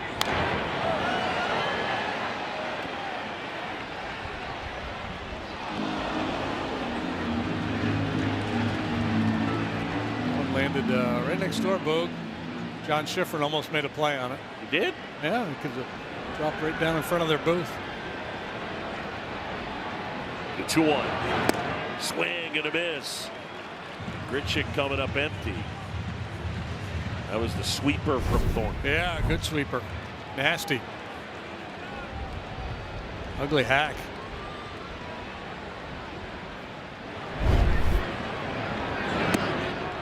Stairs outside. He went with the sweeper again.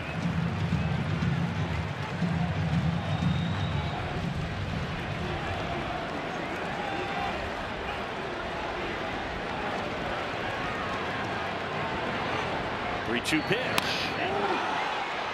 On a bounce. Swanson for 1, and that's all they get.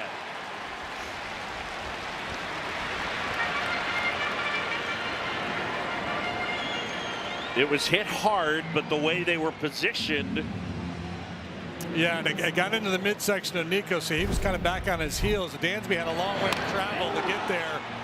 So even though that ground ball had plenty of pace, just didn't have enough time. Dansby held on, took a look to see if the base runner was going to take an aggressive turnaround third. And here's Kelnick. Fastball for a strike.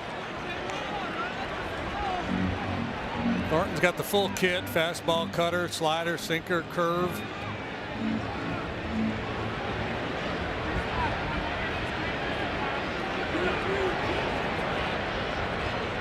Deal one. Swing and a miss.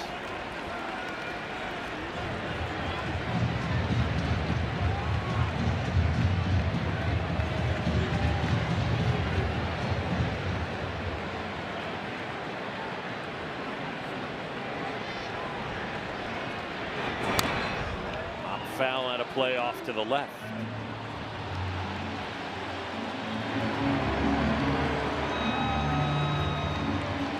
Then behind the heater, do you stay with the fastball or try to bend one? First and third, one away. It's a real good two-strike breaking ball right there. On the plate, but down, looking for Chase.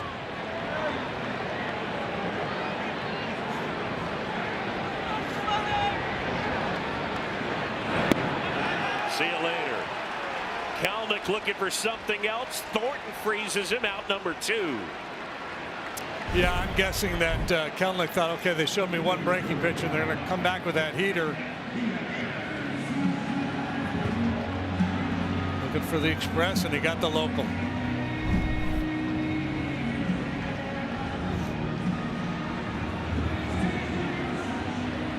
And here's Tristan Peters, 0 for 2 with an RBI.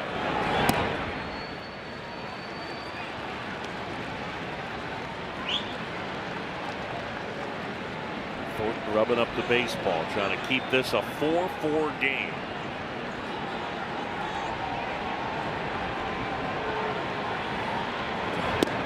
Nice. Cubs bullpen has been a land of opportunity. There have been so many injuries. There's been a constant churn of arms coming up from Iowa.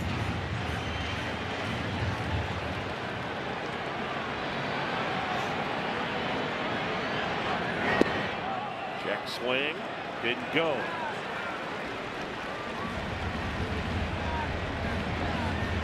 Eric Backus down at third base tonight. Got it right.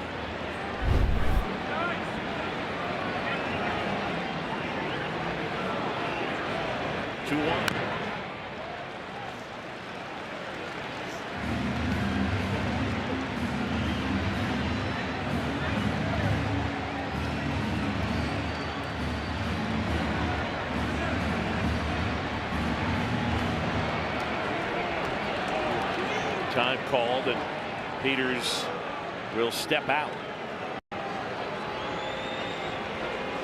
Cubs 4 runs, 8 hits, no errors. The White Sox 4 runs, 5 hits, and no errors. Colson Montgomery, the runner at third. Randall Grichuk, the runner at first. 2-2 on the way. Line drive, right field. Seiya has it. And this game stays tied at 4 apiece. We head to the 7th.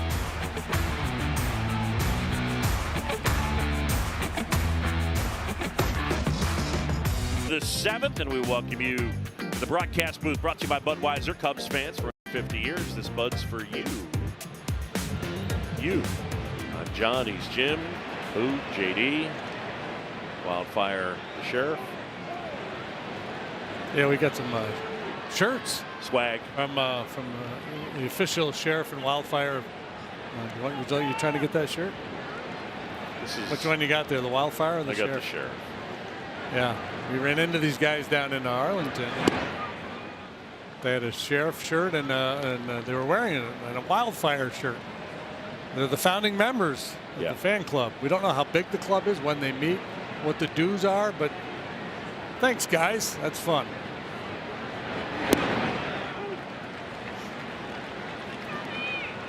Where's the wildfire? It's over there. I'll show it to you later. Yeah, it's really good. It's in the back. It's really good. Yeah. Fun game, huh? This is interesting game. Roach and bat, pop up, my drop. Okay, so I have to wonder if there's any piece of you that knew exactly how I was going to react to the t-shirts. I would say every piece of me. FOMO. It was, yeah. It's okay. Hand me that wildfire t-shirt over there, wherever that Got is. it. Downstairs, and for a report on Where's Mine, here's Taylor. Where's mine?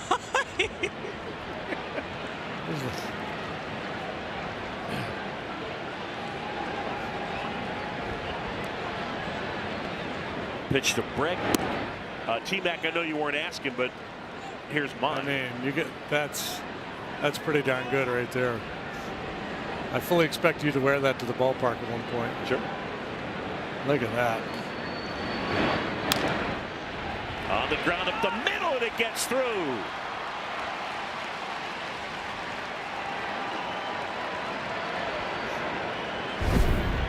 Go ahead run is on base. Well, Bregman's got 2 singles tonight, and you may recall his other 2. It's a deep drives to center field. So good solid contact from Bregman. Okay, obviously I want mine, but I'm also curious, what would Miss Fanatic look like on a t-shirt? That's right. That's right. Mrs. Fanatic. Right field, and the catch is made. And out number 2.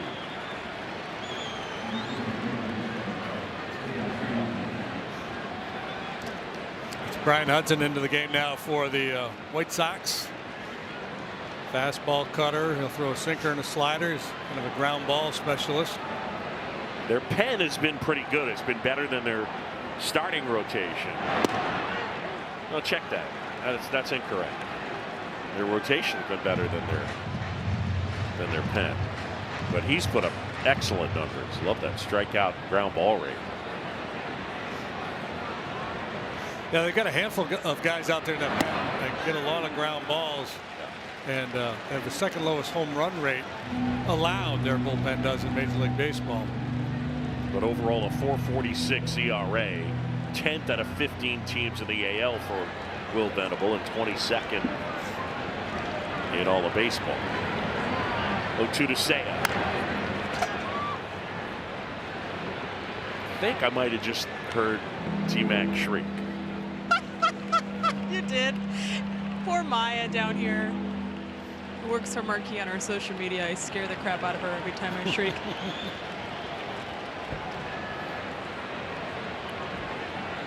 0-2. Seiya takes outside. Suzuki in this one, a couple of strikeouts, but also an RBI single. He's got Bregman at first. We're in the 7th, 4-4 game.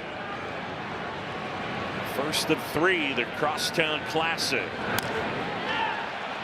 Ripped into center field, and a base hit. And Peters pulled up and played it on a bounce.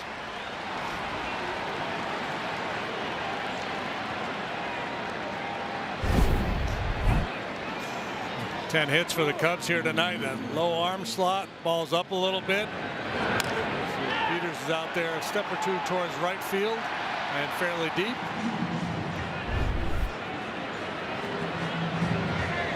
And Matt Shaw is going to pinch hit.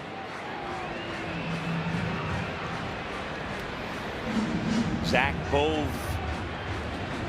the pitching coach of the White Sox, out for a quick visit.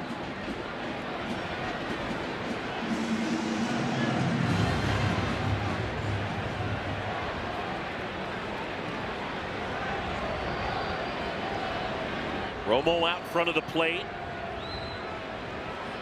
He's going over the defense with Bregman at second, Suzuki at first. And the numbers on Shaw.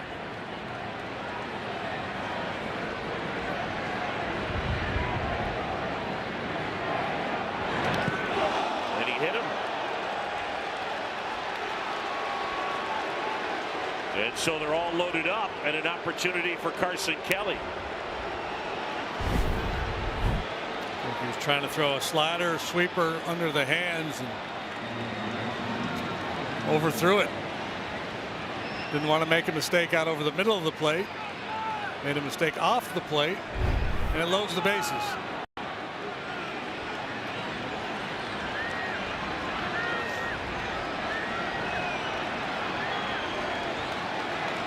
All loaded up.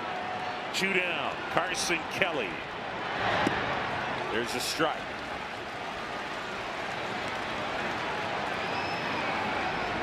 Kelly is struck out swinging, knocked in a run with a single and grounded to third. Trying to give the Cubs the lead here in the 7th.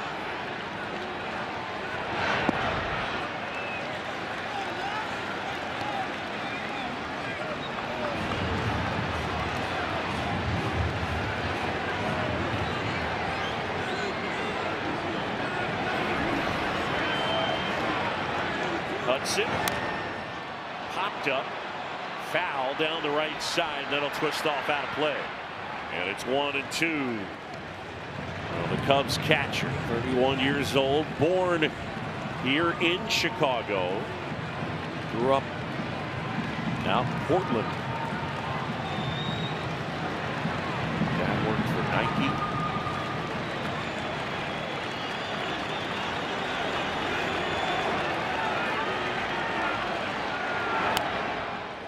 Foul out of play.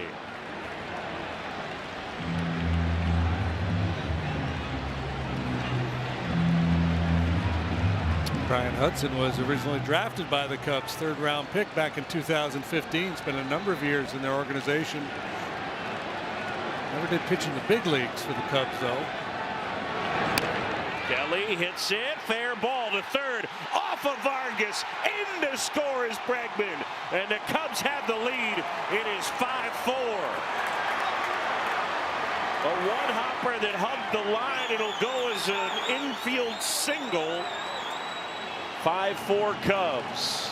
Keep the line moving after the hit by pitch of Shaw. Carson Kelly takes his turn. We'll take you through it pitch by pitch.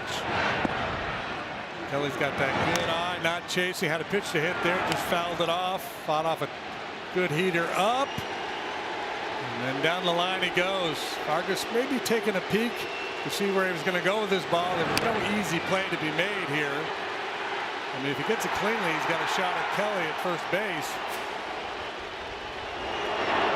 ECA takes down and away. I don't even know if he got a glove on it, JD. I don't know whether it took a bad hop or not, but it looked like it bounced up and just hit him in the hip.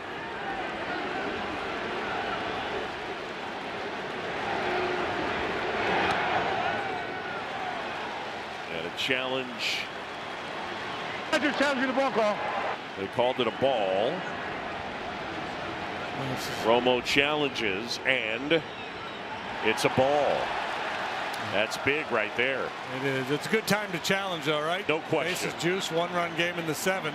You think there's a fighting chance.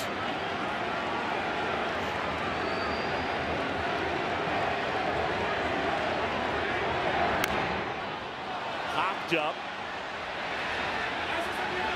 And that's foul and out of play. Back to that ground ball. Hit that hard. But it popped up. Yeah, I mean, he just. Schinberger. Yeah, right off his leg. Listen in. They're chanting PCA on the south side.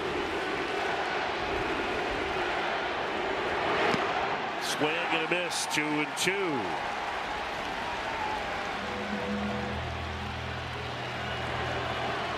Yeah, this is electric, man. This is fun. Suzuki at third, Shaw at second, Kelly at first. Line drive, base hit, right field. Suzuki is in. Shaw on his heels, throw to the plate. Out at the plate. The Cubs pick up 2, and it's a 6-4 Cub lead. Pete Chrome Armstrong comes through. And they're not going to look at it. Cubs break through. They're up by 2. Time to stretch.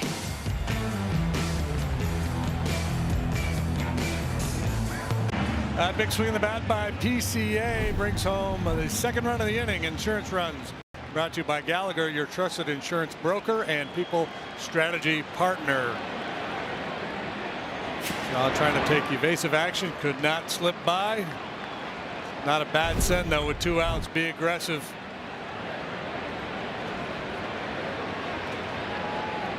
Shaw doing his best. Good throw. Bouncer to the right side. Turner handles the chance.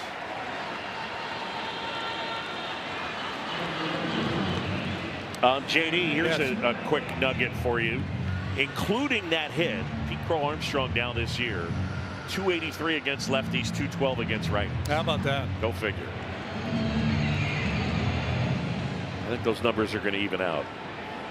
I think we're going to start seeing some slug.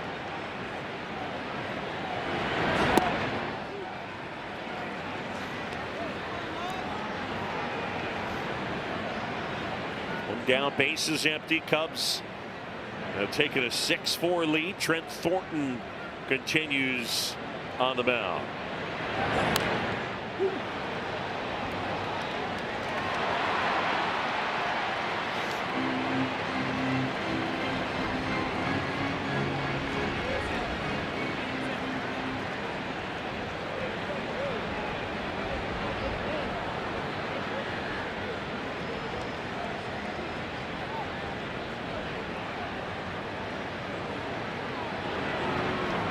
One out.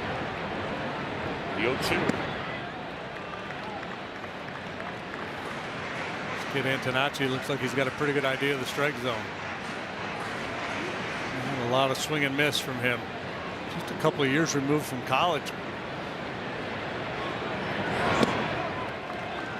Played for Gary Gilmore down there in coastal Carolina, Myrtle Beach, South Carolina. You and Gary. Gary and I have played together in the Shenandoah Valley League. Wow. 1979, something like that. 2-2 now. I think Gary was coaching then. I'm not sure. He may have retired.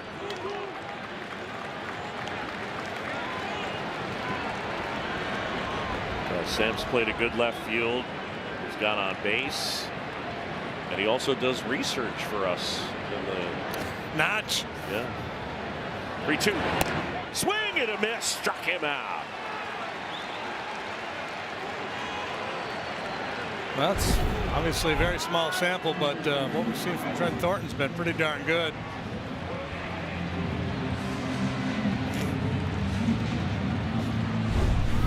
Busted a good fastball right by him. Thornton came into the league as a starting pitcher with Toronto back in 2019. Check swing called strike.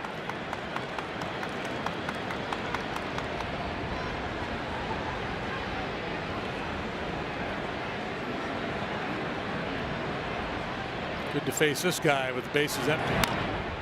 Hit hard. Oh, Nico! And he steals a hit from Murakami. Yeah, go ahead. That's right, Nico. Woo!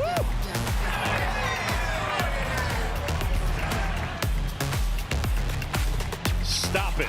Superman.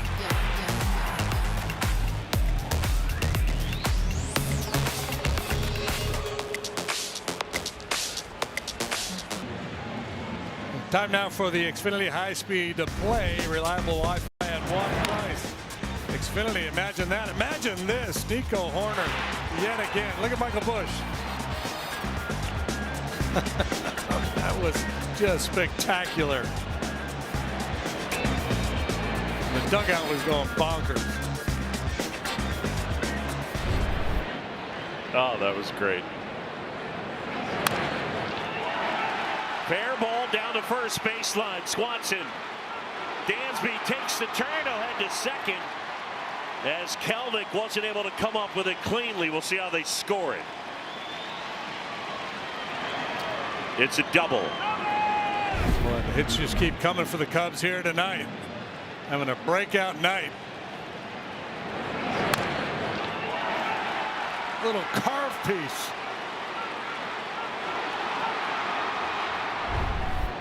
Looked like he was starting to slow down as he rounded first base and advanced.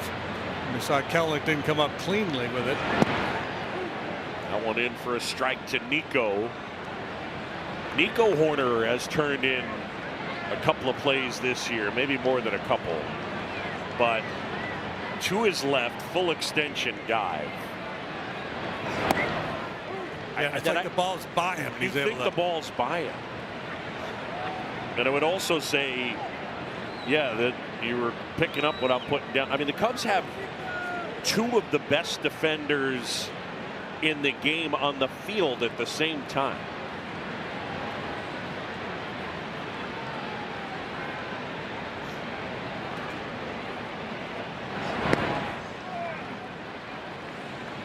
And I don't even know. Just going over some stuff with Pete today, just informationally. I don't even know that there is a way for us to do justice to the type of defensive year that PCA is having. He is so much better than everybody else as a defender in terms of what he's able to do, in terms of making the hard catches, etc. Right side, and Hoerner is out. How about that bit of batsmanship right there to move Swanson over to third base with just one out? Like he's playing cricket here, just protecting the wicket. Wow. Just chop it to the right side. That ball was going to bounce. Yeah, it was. And he was just so intent on hitting a ball to the right side. This is going to produce a run. Yeah, that's why. That's why Nico did it. Nico didn't have time to take his helmet off before Dansby came home with the 7th run. Third wild pitch of the night for the White Sox.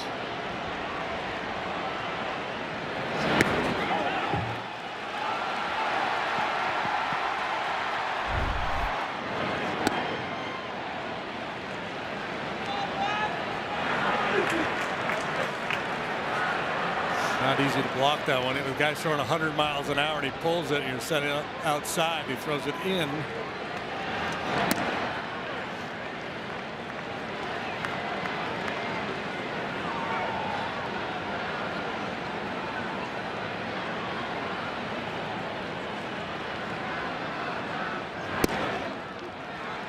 And Bush will take his base.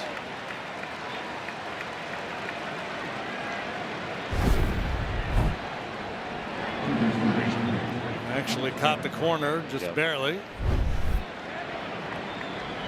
Jordan Hicks on here. I want to get over the top in terms of the storytelling, but I think you look at this Cubs team and they do big things well. They hit it over the fence and they get on base and they slug. But JD, they do the little things well also. On this inning is a good example, and I think we've seen it since the start of last year. A team that runs the bases well and aggressively, and a little thing like Nico puts Dansby in a position to score on a wild pitch. Yeah, you force the other team to pull the infield in, so the whole idea is to get there so the hitter's job becomes easier, but the ball in the dirt obviously becomes a factor as well.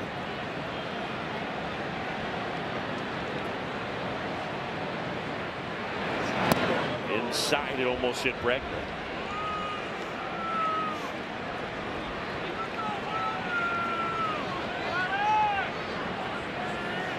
Good night for Bregman. A couple of hits, a couple of deep drives to center field that he just missed hitting out of here.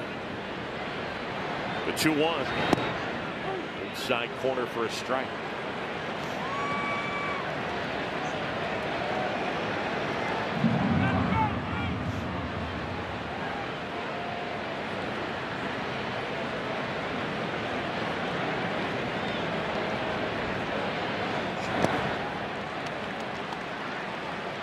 Such a great idea to strike zone.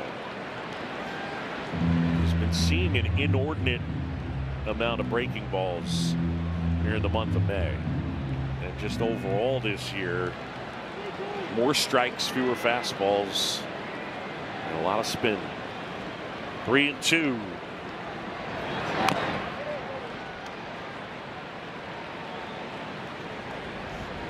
Yeah, and over there's a game in Atlanta, he was a little more aggressive, like swinging early, because he generally doesn't attack that first pitch. And I wonder if, seeing all the spin, he's like, I get a good fastball early, I'm going to go ahead and take a whack at it.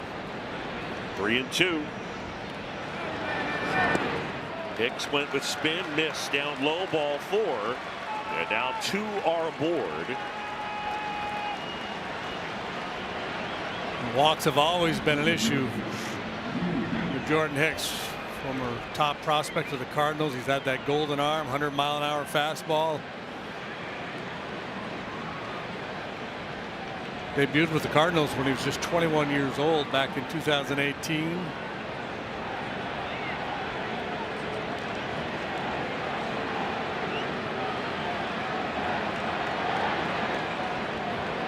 First one to Happ. That's all the way to the backstop. Throw to third. Safe. A short hop throw, and Michael Busch to get his hand in there. Pretty good reaction by Romo, but man, that's the 4th wild pitch from the White Sox here tonight. Not a comfortable at bat against Hicks right now, throwing 100 miles an hour and spraying it all over the place. Wow.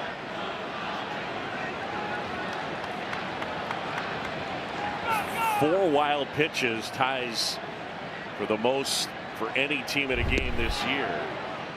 You saw Vargas, by the way, messing with Michael Busch. Those two guys buddies from their days back in the Dodgers system.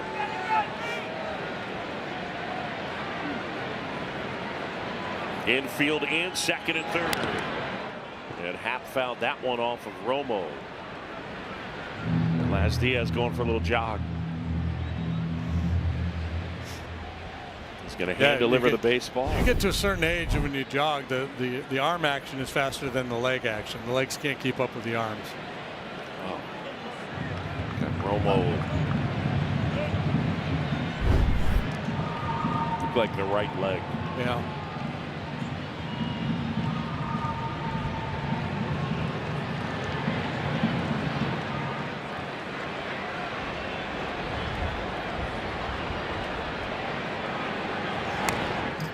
Back.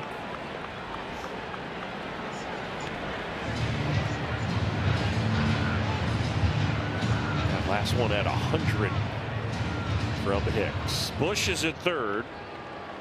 Bregman out there at second. Cubs lead it 7-4 in the 8th. Upstairs. And a good night for Happer. 2 hits, an RBI, a run scored, and he's walked.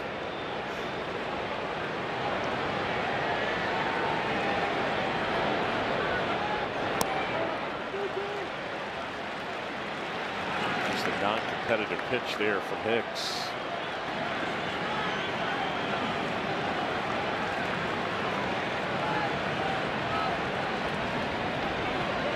Time call. Tyler Schweitzer up and getting loose.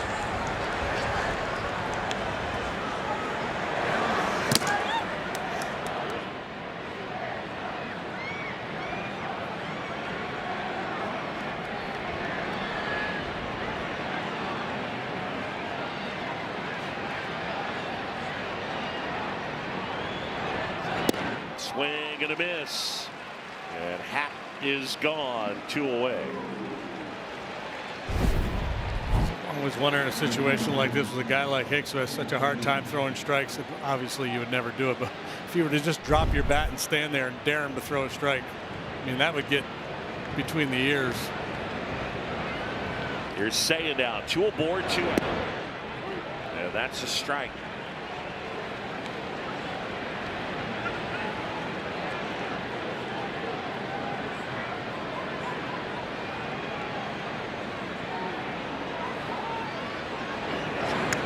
It's interesting during that Happ at bat with the infield pulled in, they had the outfield weigh in as well.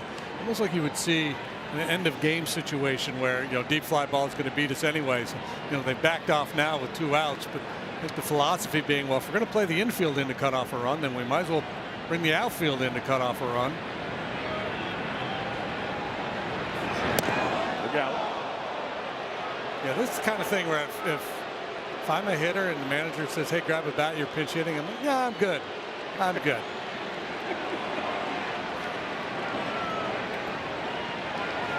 I'll just stay over here and watch.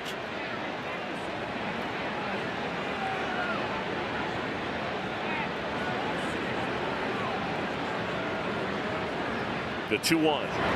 Swing and a miss.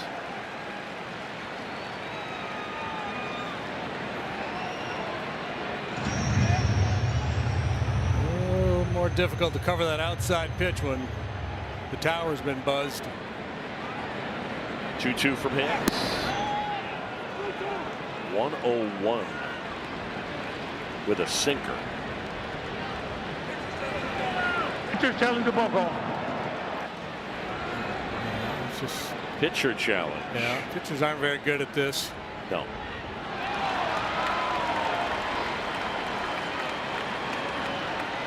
Pitchers, what are they, less than 40% this year as a total group? Just too much emotional investment.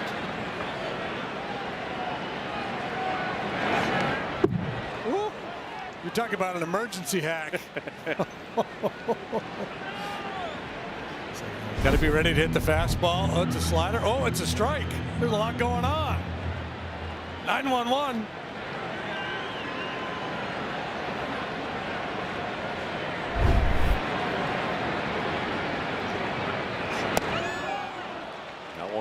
Upstairs, ball four didn't go, and they're loaded.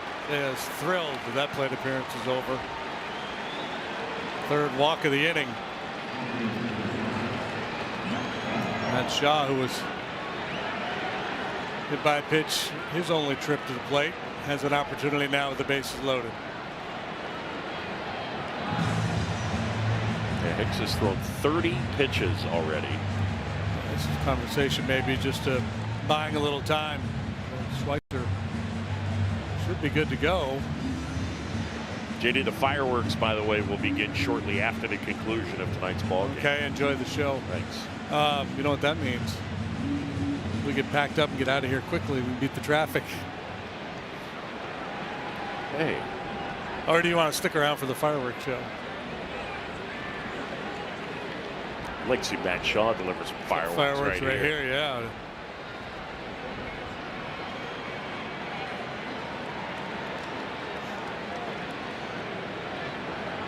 Hicks. That one downstairs.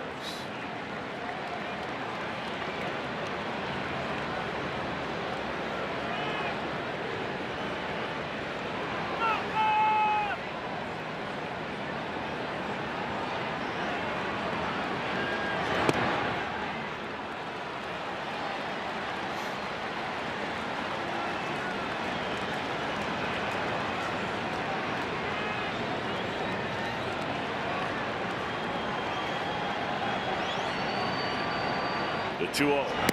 Outside, it's 3-0. Man.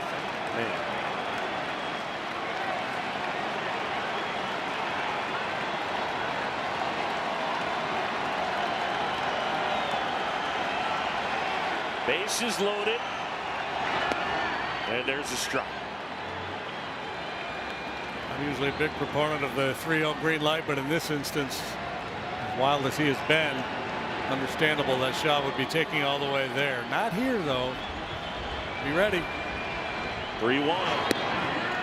That is ball four and a run in. And the Cubs lead it 8-4.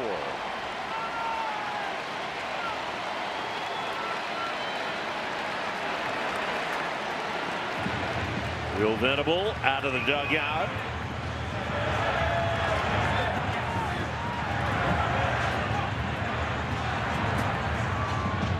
And we've got a pitching change.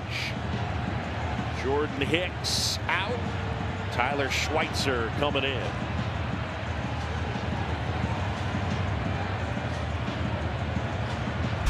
Well, you know, we always talk about how home runs, the team that hits out homers the opponent a high percentage of the time, and that indeed is true Not the case here tonight, though. The White Sox have hit a couple of home runs. The Cubs just chipped away, drawn a lot of walks, getting a lot of base hits. There's a double by Dansby. There's just a great bit of work by Nico, punching that ball to the right side, moves Dansby over to third. When a 4-wild pitch uncorked by the White Sox tonight brings Dansby home, because that's what happens in baseball. Wild pitches get uncorked. So now Schweitzer, the lefty, on. So last time was up there with the bases loaded, had that ground ball base hit to third base. Schweitzer on for just the 4th time.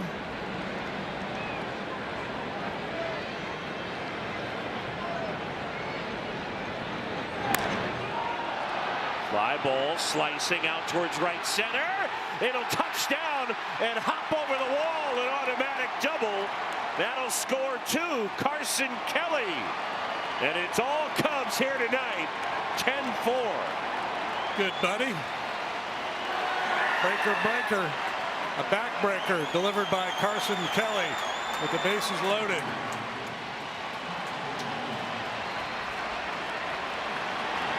"14 hits for the Cubs now, go along with a bunch of free passes.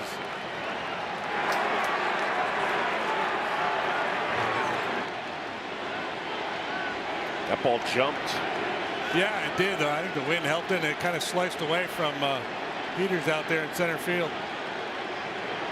And now PCA.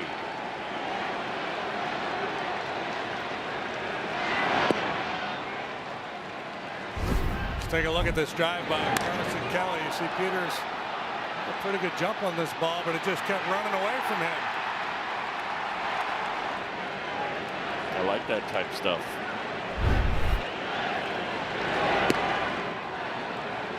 Check swing did not go. Eric Backus. Cubs with 14 hits here tonight, matching their total in the 4 previous games.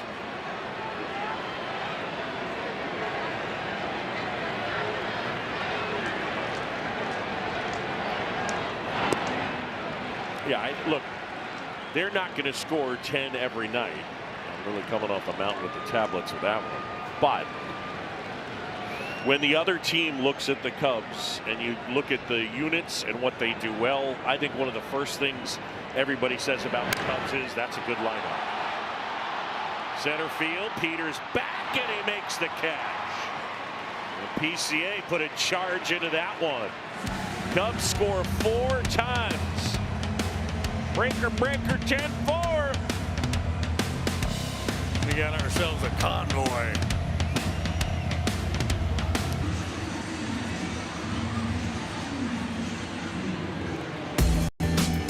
Hey, welcome back. And the Cubs been a good night offensively. First time they've scored 10 or more since April 17th. 5th time this year.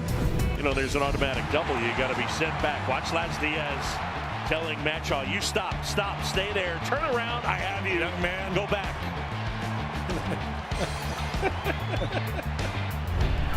Crack the whip. And Matt had a big smile on his face. Here's Javier Assad pumping in a strike. Well, it's been a while since we've seen Javi. Exactly 1 week ago, Friday night in Texas, he went 3 2/3 scoreless.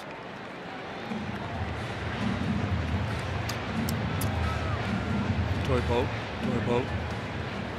For the season, 7 appearances, 24 innings, and an ERA right at 6. A couple really bad outings. The rest of them quite good.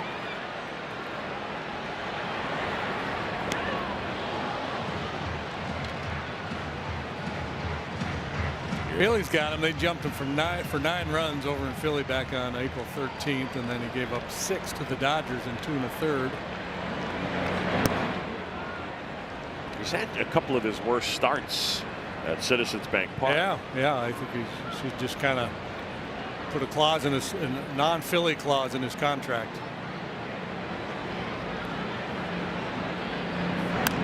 I'll go with the team. I'll enjoy a nice cheesesteak, maybe visit the Liberty Bell, but I will not pitch.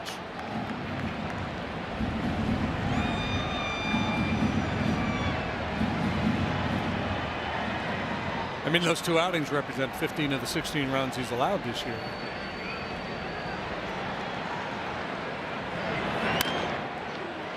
Line drive, ripped left field. Hat leaps, can't get it.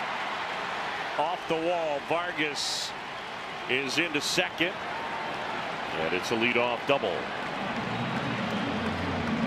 Homer to right last time on a breaking ball. This time fastball up and he turns on it. And that ball just refused to come down. A 1-iron. Strong young man, Vargas.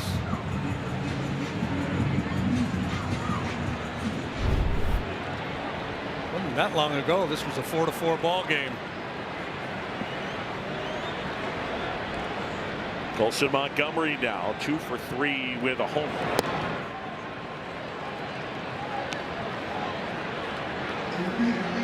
Red Sox coming into this one and won 5 in a row.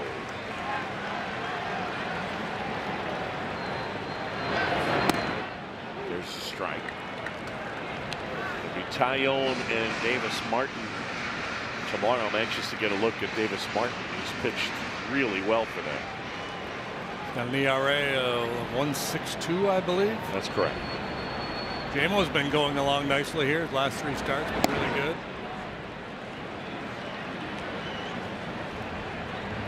Seen more 94s and 95s from Javi this year than in the past.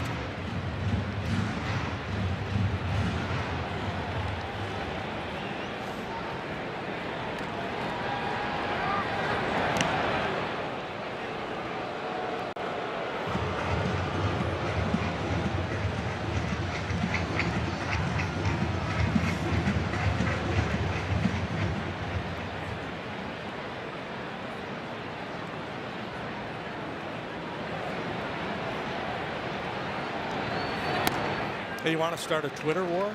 Yeah, with who? I don't. Anybody just you know, complain about the White Sox uniform or something, and then just let people vent on Twitter. Start a beef. Pick on their mascot or something like that. Get people riled up. That's where you're going. I'm asking you. I'm not. Right. You have a little bit of disturbance. I like their unis. The stripe on the pant gives me a little softball uni vibe. Agreed.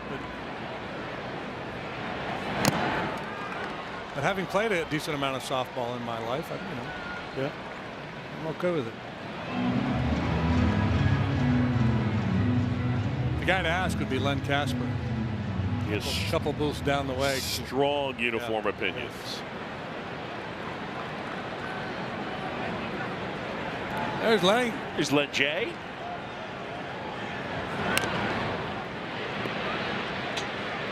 Chatting with he and Darren Jackson before the game. DJ was saying, it's fun to, be able to focus on the team in the field and not talk so much about prospects or what's going on around the league. Just talk about the White Sox because they're an exciting young team. They got their net back there. They got a foul ball net. Or they go fishing. Hey, maybe there's one right there.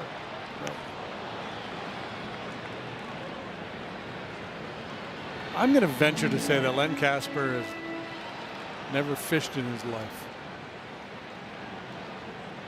I think I agree with that. You want me to ask him? Yeah. Swing and a miss. Montgomery is down on strikes.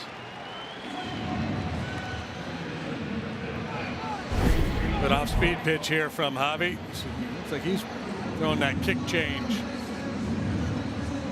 It's all the rage. I got one. Go. Between the 3 of us, yeah, who has fished the most in their life? I'm going you. I think you probably. No, it's 100% me.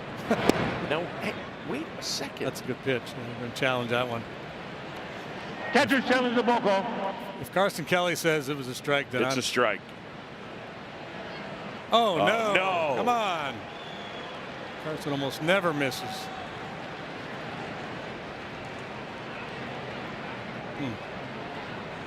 Well, it's the 8th inning. You can't take him with you. So T-Mac, done a lot of fishing, eh? Yeah, a lot. Love to fly fish. Really? You do? Yes. I lived in Wyoming, fly fishing capital of the world. I mean, you were working in TV. You weren't like, what was happening? I was doing feature stories on fly fishing. Okay. I have photos. They say it happened. Boom, did you fish? I would say that I've gone deep sea fishing a good like 10 times. I've never done that. Boog did grow up on an island surrounded by water, so I wouldn't be surprised if he said him and his pals used to take in Manhattan and fish. Just a little noodling in the Hudson River. Love the idea. You think about like seeing on like a rainy day with puddles and T-Max out there and boots fly fishing. Out in the West Loop or Lincoln Park or one of those places. Just, you know. Yeah, it's probably T-Mac.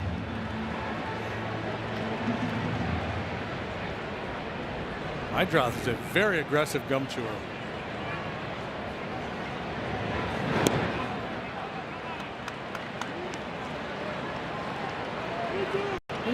Ken Oberkfell vibes.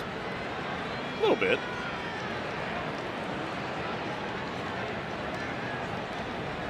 Freddie's going to bite his cheek. Fly ball, left field. Hat. Yeah, there's 2 away. Wildfire, the sheriff, and of course, Mrs. Fanatic.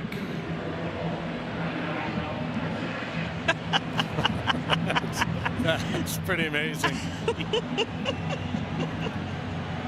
It's just, the teeth are so white, and then the eyeballs on top. I kind of look like Glinda from Wicked. I was thinking Wicked, yeah.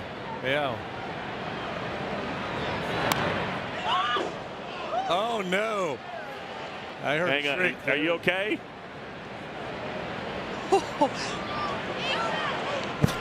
She's all right, everybody. Fine. Everybody good down there? We got a lot of cameras. Bruce, are you okay?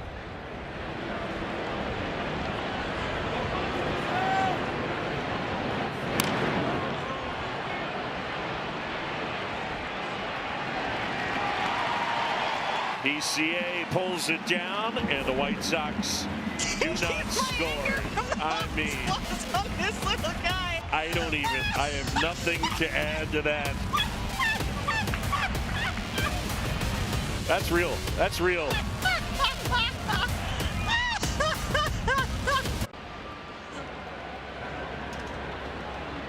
(10-4) as we go to 9th. Dansby Swanson will stand in.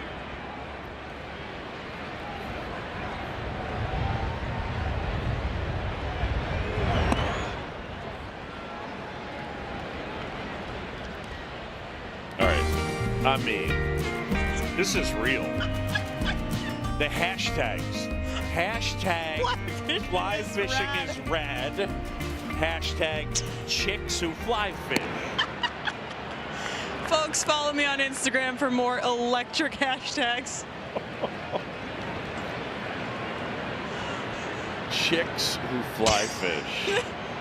Labor Day in the Cowboy State. What else would you be doing? Oh my gosh.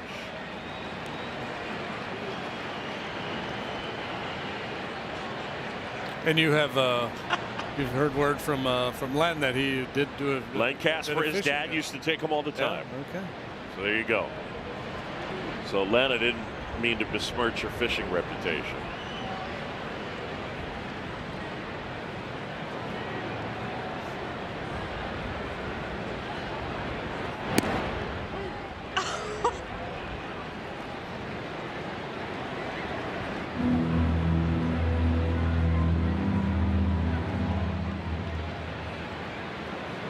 And we got the big rally started last inning with that opposite field double. 2-2, back up the middle. My drop. Fields unloads quickly. Nice pick at first by Murakami. That's a real nice play. It's time to go yard. Echo, power on and on. One down, bases clear. And Nico Hoerner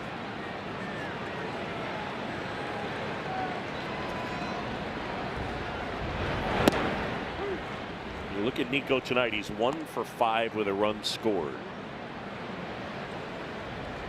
But you feel like he's just been in everything. Yeah. And impacted the game multiple ways. Yep. Your favorite player's favorite player. That's what PCA calls. Back to the mound.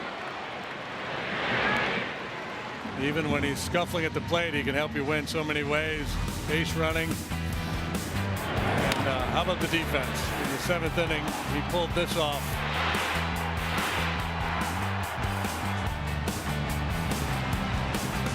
I was watching the dugout on the side of the corner of my eye as the play was being made, and they were going nuts. The best is that same look we just had.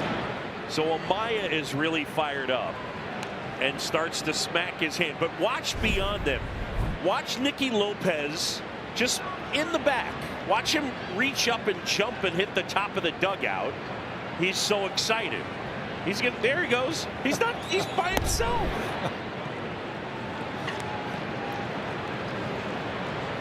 The part we didn't get on camera, but it was amazing, was 2 or 3 minutes had passed, which feels like a long time in the baseball world. Everybody's on to their next thing, and Craig Counsell finds Nico, and I couldn't hear what he had to say, but Craig had this massive smile on his face.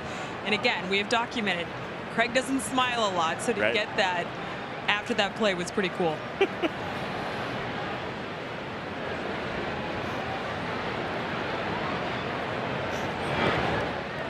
Dirt. And now 3-1.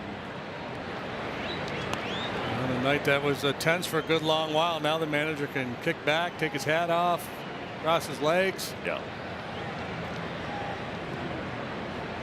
Still in a 4-4 game. He's up on top of the rail. Flash is locked in though. Look, he still has his highlighter in his hand, so he's highlighting stuff.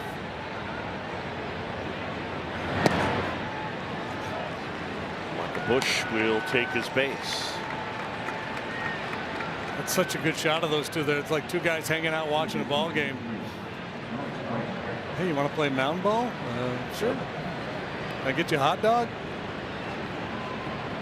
2 guys before Craig Counsell took this job that did not know each other.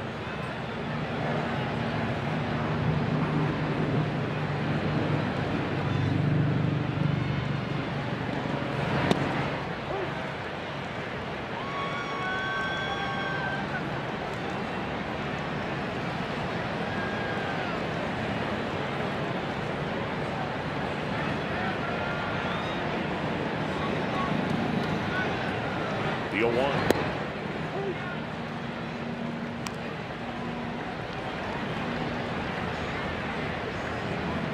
Bregman has singled twice and walked.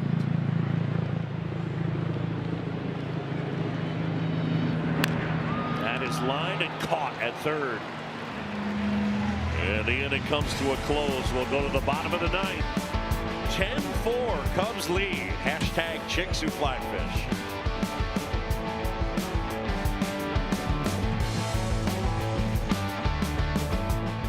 And the Cubs able to break open a fly ball center field, and that one is back. And PCA will watch it go. Kelnick with the homer to center.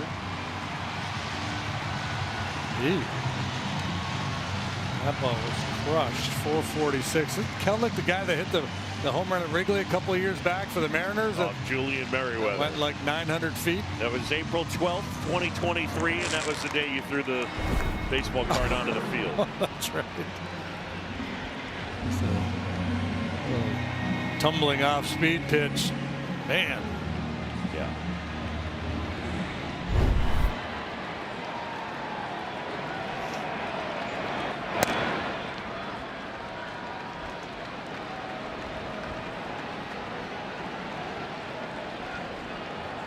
Yeah, the one he hit at Wrigley was 482.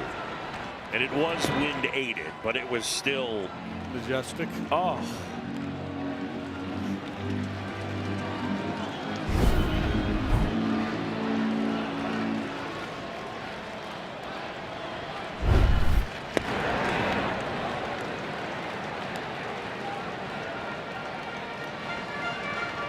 (10-5) Cubs trying to nail down a win in game 1 of this 3-game set.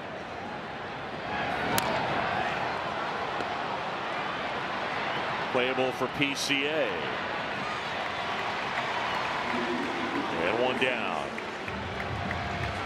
Yeah, you just don't want to have to get anybody else up out there in that bullpen. It's like Javi take this one to the finish line, but if they put a couple more guys on base, that's going to get Craig Counsell's attention. So he's got his baseball hat back on, and he's pacing a little bit. You only relax so long in this game. You're forced to kind of get back into gamer mode.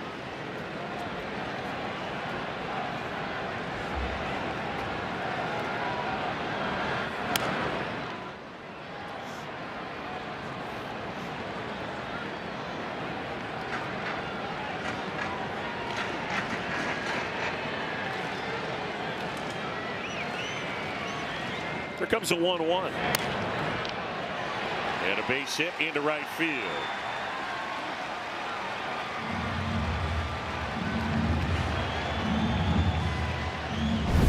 Second hit of the night for Romo. Double and now solid single.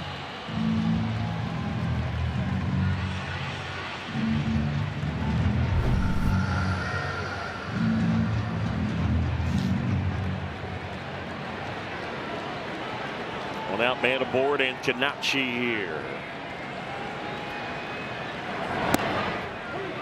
There's a strike. That two-seamer ran back over the inside corner. White Sox are out of challenges. Do you have any timeouts left? I think they may have a timeout or two.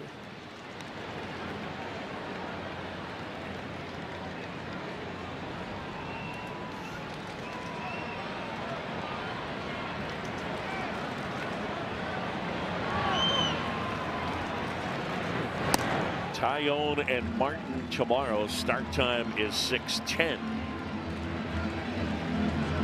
Are we going to carpool again? I was just going to ask you that very thing. Yeah. Who's driving? I'll drive. I'll drive. Yeah, we'll discuss. Yeah. Hashtag guys who carpool. That's in there for a strike. Chicks who don't carpool.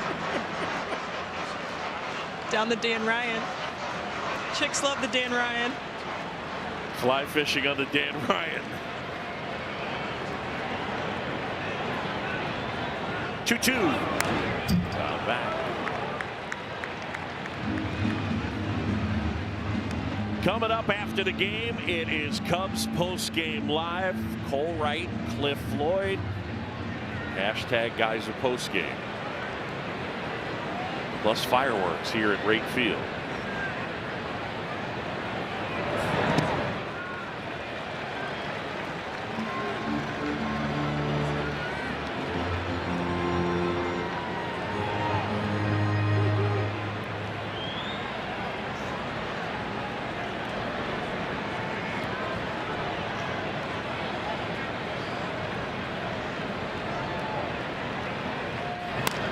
On the ground, right side. This could do it. There's one.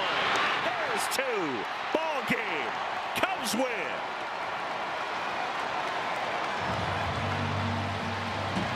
(10-5) your final. And I know you're singing a song. I guarantee you there's some folks in here singing the song right now. Nice win for the Cubs. Nice way to start this series against the White Sox. Tight game for a good stretch, and then the Cubs blow it open late. Boy, nice to see the bats bounce back the way they did tonight after really struggling over the last 4 or 5 games. No question about it. Cubs get the win. For Jim DeShays, Taylor McGregor, and our entire outstanding crew. I'm John Shambi. Thanks for watching. Chicago Cubs baseball here on Marquee Sports Network. Again, your final, Cubs win it over the White Sox 10-5. Tomorrow, game 2, it's Tyone and Martin, your scheduled starters. Coverage begins at 5. Up next, Cubs post-game live. Cole Wright, Cliff Floyd. Gentlemen, take it away.